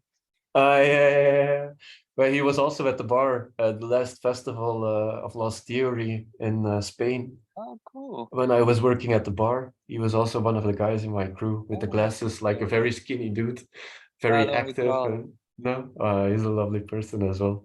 But he came to visit us when we were close to Madrid, and then we spent a couple of weeks together. But then things turned to be a lot more worse for Deborah because she had like a IUD. It's what we call in Belgium. We call it a spiral. No, Oh, yeah, anti-conception. anti-conception spiral, yeah. Yeah, yeah. And she kind of started to feel bad already since we were in Peniscola. And it was very weird because she started to think that she was pregnant. And I was like, whoa, no, this on top of all that's going on already. No. It's like, uh-oh. But then, like every test that we did, I think we did 2 or 3 tests in the course of a couple of weeks, and it was always negative. But then this thing didn't went away. Her period wasn't coming at all. And then we were in Madrid. Gonzo came to us, and he really needed some Cambo sessions as well. And I think it was the last Cambo session that I did with Gonzo that she was like, "Yeah, I'm going to join you guys because I really want to. I don't know what's going on, but I need to clear it out." So we did some Cambo. And I think then the day after, I went walking for a whole day with Gonzo. Well, yeah, and even my phone died and everything. But then Deborah had a huge release, and it's like the IUD. It came out of her while she was on the toilet, and her period broke through after the combo. Well, But she took the thing out, it got into the toilet, and it was completely oxidated. what? So it was actually poisoning her from the inside out, and that was the reason why she was feeling already so horrible for weeks. What? Yeah, yeah, and yeah, Yeah. after that this happened, she lost a lot of blood. And we didn't have the opportunity to go to a doctor or anything because we were far in the mountains north of Madrid, in a community that was supposed to be for tourists, where at that time it wasn't even tourist season because there was almost nobody around as well. So yeah, we kind of trusted it that just by taking care of her, that things would become better. But then, yeah, she was feeling very weak, while losing a lot of blood. It really weakens the body very deeply. But then we had to move from Madrid to another place, and we didn't really had any resources coming in anymore because she was the one working full time. And by going through this, she wasn't even able to work. So all of a sudden, all the financial security disappeared all the way again. And then we He managed was to doing get, okay then, yeah? Like, yes, she was feeling better, but she really needed to recover. yeah. Hold on, just 1 minute. Yeah, sure. Green. Yeah, just took the opportunity to take a bathroom break. Yeah. All good, all good. So yeah, quickly to come back to the story, because man, like I could keep talking hours and hours to you, but I really wanted to give you a little update as well, so you get All an good. insight on what happened here as well, man. Wait, just one Uh, second. Hold on. yeah. I do think I pressed the wrong button here. Hold on. La la la la la la for a payment thingy for a ticket. That actually, fucking technology. All good. I'll do this later. Yeah, all right. Otherwise, don't mind it. No No, no, problem. no. Later, later, later. Yeah, okay. Uh, so yeah, good. I'm gonna copy paste as well. Like Deborah is still gonna edit the whole thing and like Yeah, all the yeah, yeah. breaks and everything, she's gonna cut it out probably. So Yeah, smooth. yes. So yeah, where we at? Like yeah, the IUD that she really had to recover and she wasn't able to work. So then Gonzo lent us some money, so we could Uh like huh. book a place for another 10 days in a tiny apartment in Madrid. And then we needed to figure a way out because like yeah, she needed to recover, money wasn't coming in. And then back when we were still in Mallorca, we also opened an account on Workaway. Mm-hmm. And then it was like, yeah, maybe we should start to take a look at Workaway. Yeah? And then we found this farm in south of Madrid, yeah, south of Toledo, actually, where we could go and stay for, yeah, as long as we wanted, actually, to just do some farming work, which would have been nice for the daughter as well, because she's just traveling along and she doesn't really see any other people, if just only by going to a play garden somewhere or anything. Mm. But she was really missing a social life as well. So in that way, we thought that it was a good opportunity to go to this farm where we stayed eventually for 3 months, I think. But also at the same time, through the whole process that I already talked about, Nora was really a very difficult situation to deal with because she's highly sensitive. She has a very heavy degree in autism, and she carries a lot of trauma from uh, a really abusive relationship. Her father also is dealing with borderline and things like that. And you really see already in a very young child that didn't even choose for it, already the same patterns and behavior being ingrained into her natural way of being. So it's a very toxic situation to be around as well. And at the same time, like, yeah, it's not even possible to really build up your profession at the same time No. dealing with it's just so much together, man. But then Whoa. and then we really noticed that when we were staying at the farm, it finally came out to the point that she said, "Oh no, it's actually already in Peniscola Yeah, yeah. that I started to do cambo with her." Was it? No, in Barcelona. Along the journey, I started to work with cambo in a very dosed way because kids, you can't give them the same dose as an adult being. But it was like there was no possible way because she was holding on onto everything, and really until the point that she just is being every day. She was constipated because she was so much holding on onto everything and not willing to let go of everything that she was feeling, thinking, happening to her, that she wanted to control everything. That it was like the only thing that I can help her to do is to release with Cambo because she doesn't want to take anything from us, or not even in conversations. It wasn't enough for her. But then gradually it started to open up, and she really started to become a person that we were able to talk to again, because it wasn't even possible to have a conversation with her in the beginning, because she was so much living in her mind and creating her own things. Whatever that you were saying to her, it was Whoa. in and out.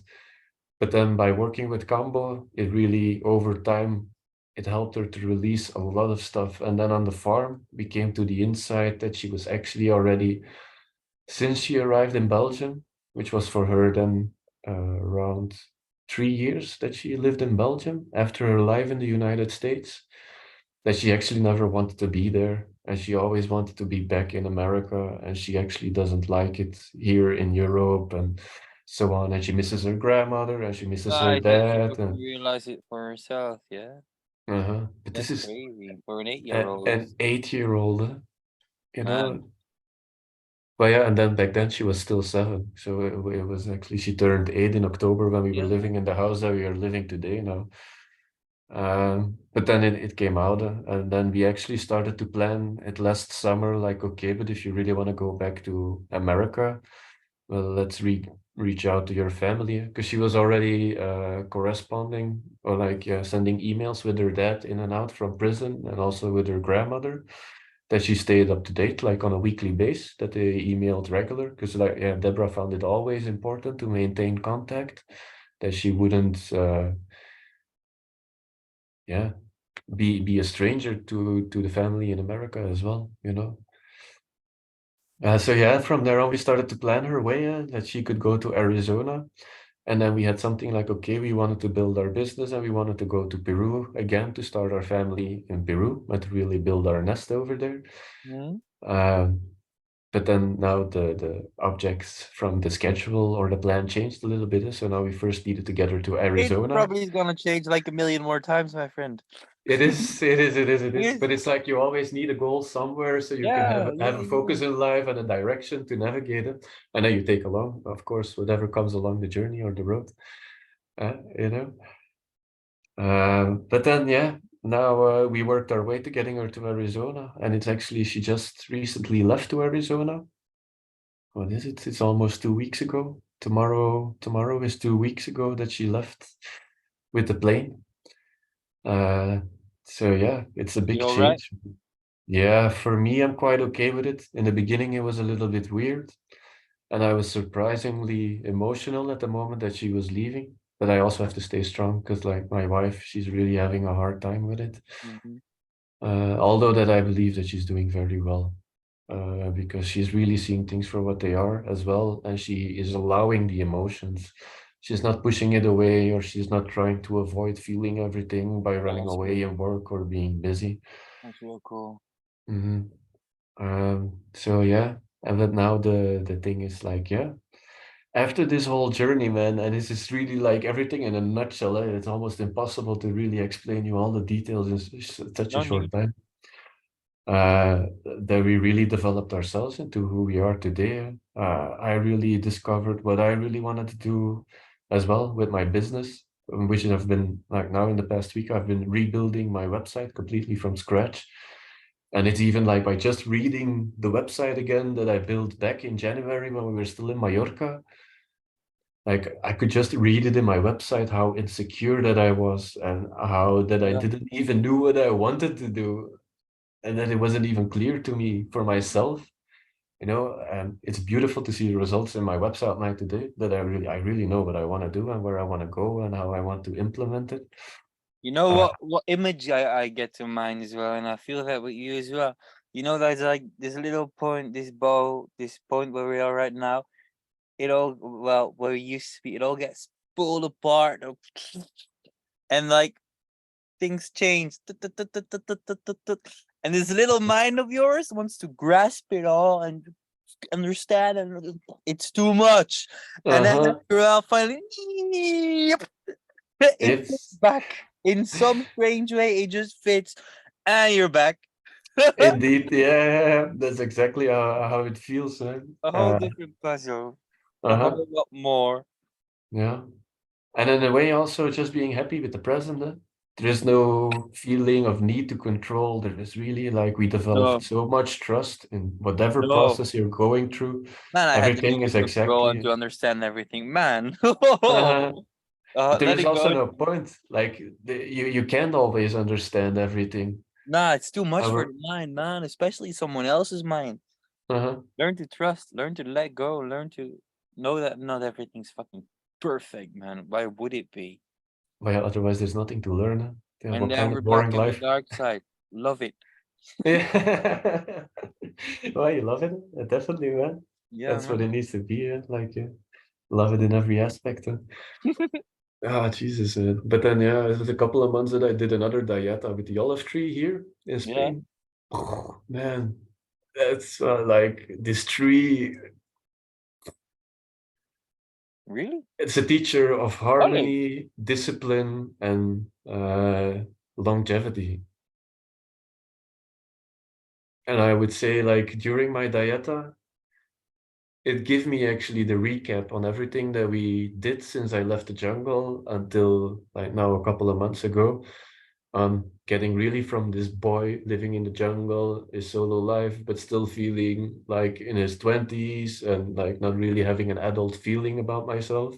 Mm-hmm. Now, after this journey of not even 2 years, you became a father, you became a husband, you became an owner of your own business. It's like just realizing how much growth there has been in the storm, that it was like really feeling this proudness in a way and feeling more complete of being able to really uh, embrace my full potential and also to start to express it in a way.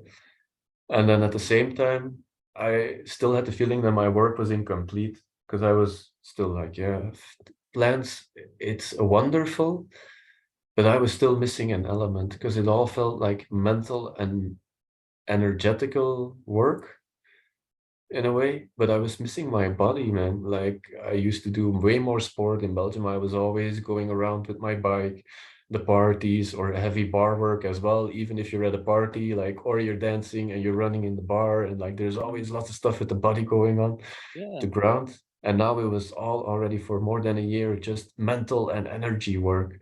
And I really felt like something was missing, and all of a sudden it came up to me again, like, hey, but in my dieta when I was in isolation, that I did Kung Fu in the past, and it's something that you carry always around with you wherever you go. You just need your body, and that's it, you Mm-hmm. know? So I started to pick up some old practices again, and it really started to bring things together after, like you say, that you saw the image of the ball and opening up with all the pieces that you wanted to control it.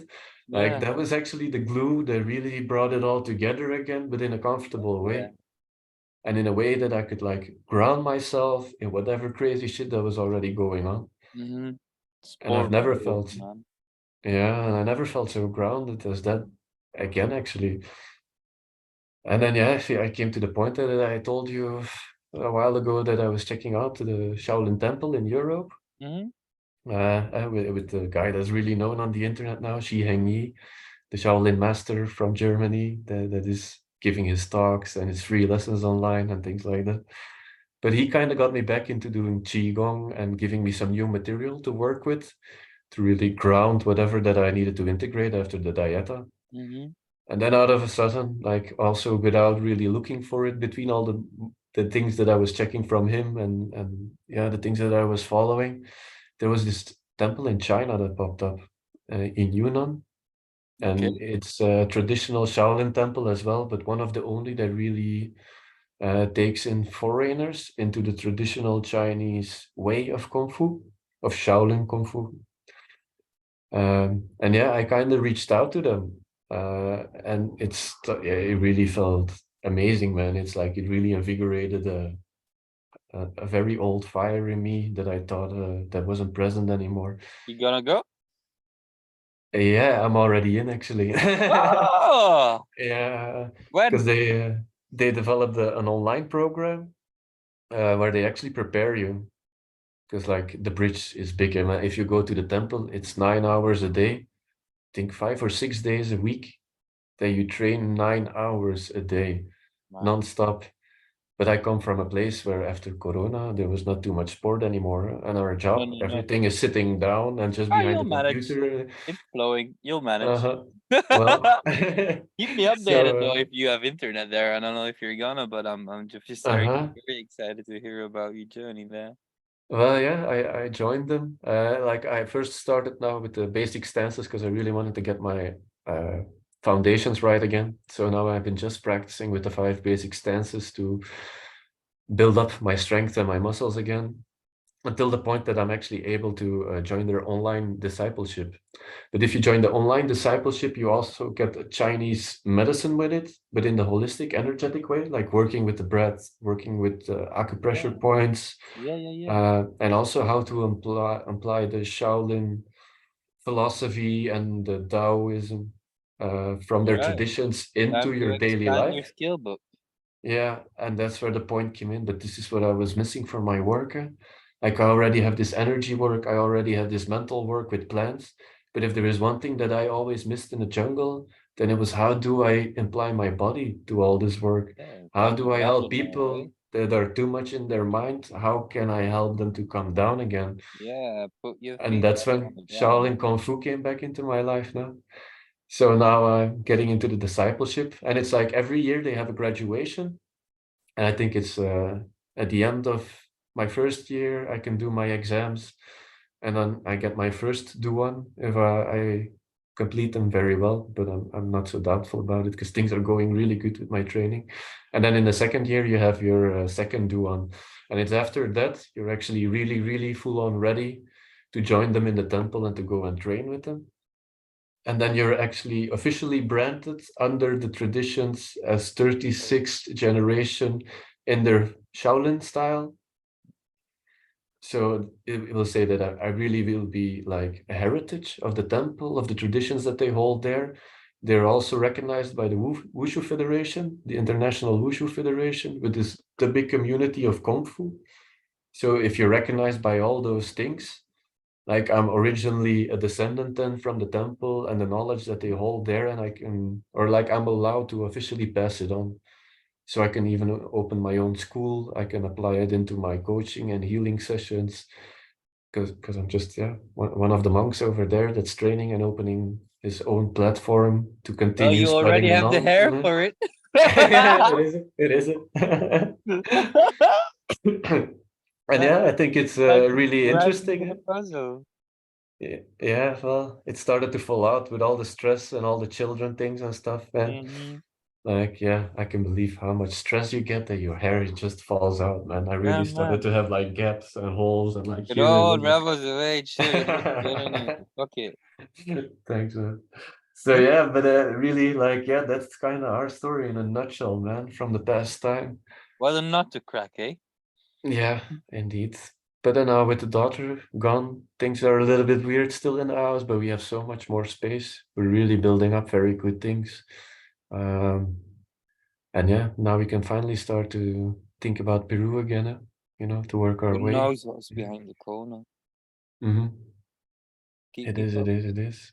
So, but it's like you see it, man, like life can completely flip upside down in ways that you don't recognize yourself anymore. You go into these states of being psychotic, or like really thinking that you're going crazy. But just by really following the guts, having trust and courage to see the full picture But that takes through. a whole lot of the determination of trust in yourself, man, and that's scary Uh-huh. sometimes. It really And it's scary, like, yeah. But whoa, now to be on the other side, I must admit that things are what were not so bad as I thought to believe them in the moments that I was scared, you know?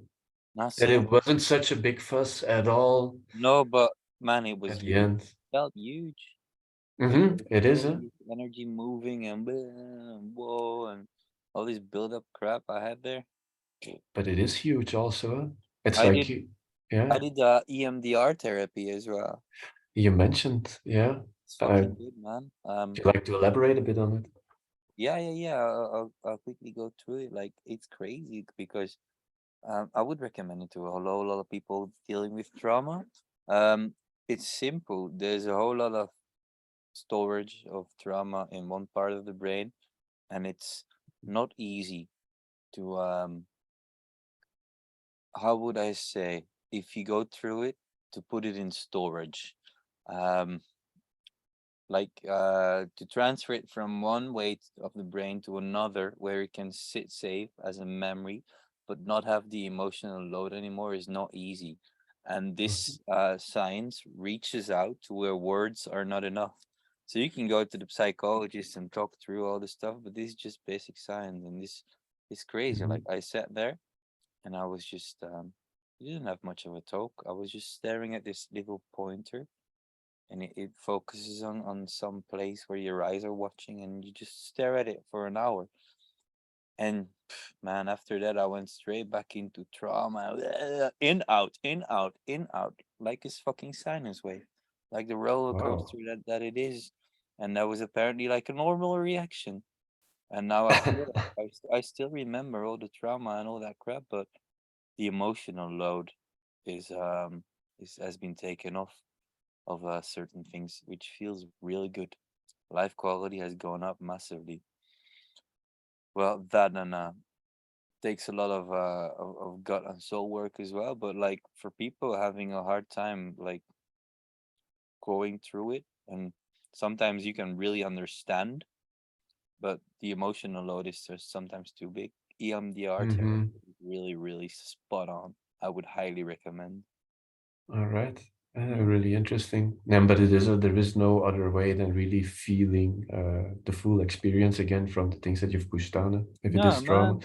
you have to go through it to store it and release the emotional load around it. It came onto a point that I was like 2 days after I had this therapy. I'm a teacher as well half time, and I had this. Mm-hmm. I didn't have a class for a little, but I had to stay in the classroom. I was just fucking puking in a bucket, holding on to dear life, going in, out, in, out. What the fuck is this, man? And now Uh-huh. I feel fucking relieved. Yeah. But now things are more clear for you as well now. Ah, Uh, heaps, man. Because It's it's been really so bad. beautiful in the beginning as well that you mentioned how you see it all connected Yeah, through things that you got from your parents and how it moved on to yeah, but today. Yeah, it's just a whole lot sometimes. Fuck. it is. Not fun sometimes, but then again, yeah. But can you imagine that for people that some people or like yeah, I don't know, like now even with the period that all of us went through collectively, many people were really forced to go through their own specific things. But then before. People have COVID no was. channels of talking. Some people have no Mm, lifelines. Some people have no plant medicine. Some people have no teachers, no good advice, no friends, no it is. nothing. Yeah, Couldn't it is. figure out on your own. And some people, they go through a whole life like this, being stuck, blocked, feeling uncomfortable, and then they just even, yeah, leave life again without even, Reach out, talk yeah, about it. I made these little that is it. Facebook posts about fears and whatnot, and about Yeah, huh? looking into them instead of like just fighting them and repressing them. And I got so many reactions from people like, "Whoa, man, this hits me in a spot. I'm just too afraid of blah blah blah." So many Yeah, huh? people relating to it. It was fucking amazing, man. Oh, So a but lot it's of people beautiful, are huh? going through shit. Reach out, Mm-hmm. be there for each other, talk about it, speak up, fucking up. Mm-hmm. No, but it is, and it doesn't matter how crazy it is, because I really notice as well now that like we've been talking about past lives and all these kind of ancient civilizations, that it popped up for me as well. But being critical and what do you do with it? And even if you are really critical and you're going through your own experiences, that you just don't have a framework to give it a place in your life or to accept it in a way, that it feels like going crazy. And by just already allowing the space for people to just talk about it and tell whatever it is that you're going through and not judging it, after an hour, some of those people, they're just like, oh, wow, Oh, oh, yeah, oh. man.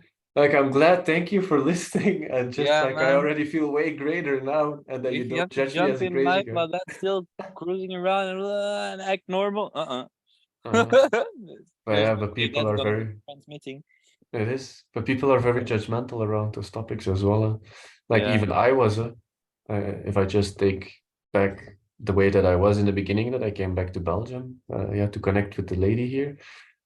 Yeah, I was in the same position, but Yeah, now man. I really started to see the value of why these specific chapters and memories from other lifetimes, because I stopped to call it past lives. Like time is not linear, it's cyclical, and everything is happening at the same time.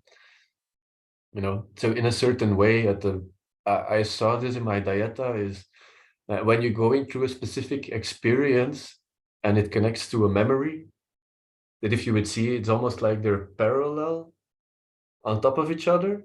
Mm-hmm. So at a specific point in time, that character or that part of your soul in one specific story goes through one thing, and the moment that you realize it, it's the exact same moment, Mm. because it influences each other in the whole spectrum, because we're here as a soul, different lifetimes are different points in a full spectrum, and they could just bring back your full experience as a soul that you desired to experience in Mm-hmm. existence. And that's just it. You're just here to experience. And in a way that I saw, then if I come back to the story now with seeing my whole family being murdered, and I'm being scared with kids, um, and then where did I wanted to go with this? That it's just like now I came into the role of a dad again, but our daughter, the 8-year-old, she was my oldest daughter that was murdered in Atlantis. My wife back then is my wife today. And we come back together, and all of a sudden these memories come up again, which is like, whoa. But this is something that I was already feeling from way before I knew you guys. That I was already scared from kids, and I was holding my distance always from kids in the past. Because it was like, I don't want to be an influence on you, and I don't want to take the risk to open up to you as well. And I wasn't even aware about it also. But then now going through this experience, seeing this for what it is, I was able to open up to a kid again. I was able to open up to the position of a father again, and to allow it to be in my life as well. And then now also another reflection and another story, like you said, about like the relationship to parents and how things happens in the past to them, and that they pass on to your children as well. Is that actually when I was younger, I left my home in France with my mom. So I never really was aware what my mom was going through at that time. And also, she wasn't supported by my stepdad at all. She had to go through it by herself, all the way alone, the moment that I left back to Belgium. Now I'm in the position of being a stepdad with a new family. Daughter decides by herself she wants to go to America to reunite with the family over there. And It's a now all really of a big. sudden, yeah, I find myself into the position of taking care of my wife, who is going through similar emotions, similar experience as my mom back then, the moment that I left her behind, you know. But then now things are, Karma. voila. But in a way, things are completely different Whoa. now. Like my mom wasn't taken care of, I'm taking care of my wife. There is still a good connection with the daughter. When I left, there wasn't such a good connection with me. Mm. And in a way now, I also see that by supporting my wife, she is feeling the comfort to fully experience whatever she needs to go through to give this a place in her life as well. And then I like to see how much everything returns and how it Yeah. repeats until the lesson is learned and is released. And now we really start to feel like complete, or at least I can speak from my point, because Deborah, she still has a hard time to go through it, Hey, but I think she's doing you'll amazing. manage. She's a big girl. It is, it is, it is. It is, but it Send her just my takes some love, time. although I haven't met Mm. her properly. Send her. I will, I will. She'll Hey, definitely love it as well. Yeah, I have to get going real soon. yeah. I'm meeting up with a Oh, friend still. all right, all right. Hey, Yeah. I just want like shoot something straight out of your mind to conclude this show. Shoot something that like some big lesson or some big I don't know what you want to get out. Well, And just couple words of wisdom. all the craziness of these past years, and many of us been through it, uh, for all on our personal stories. But then now, like, what would you say? You think it's really valuable to hold on onto the fear, or to just like say like, okay, this is coming to me and I'm gonna through now with everything that's coming to my direction? Or would you want to keep on avoiding it and keep on pushing things down? Like the advice that you got from your dear friend, like, yeah, just push it down and push it down. Like, you know, and all Yeah. will be fine. No? No man, like I try to hold on to it for so long, but like you get taught time after time after time after time the lesson of self-love, and a big part of it is allowing yourself to let go of it all because you just love yourself too much in order to make yourself suffer through it all, because yeah, Mm-hmm.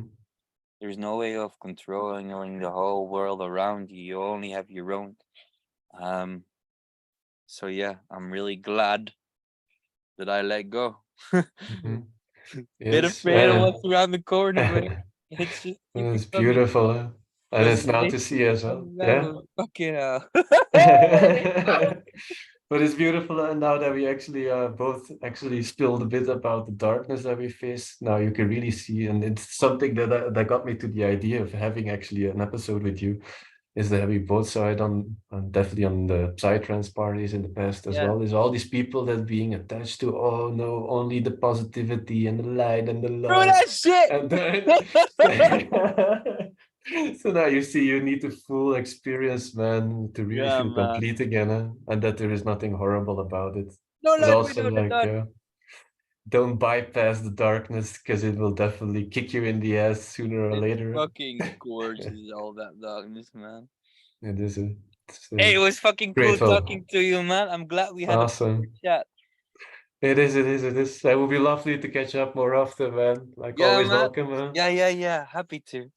Never hold back if you want to reach out or you want to have a chat. I I also will. didn't do it so much in the past, but Nah, yeah, but we will for it's you as there. well. If you ever feel the need to have a chat, I'm always just a phone call away. All right. Awesome, man. I Well, get but there, thank you, buddy. man. Kick ass. Thank you. And Ciao. catch you on the flip side. Catch ya. Adios. Ciao, ciao.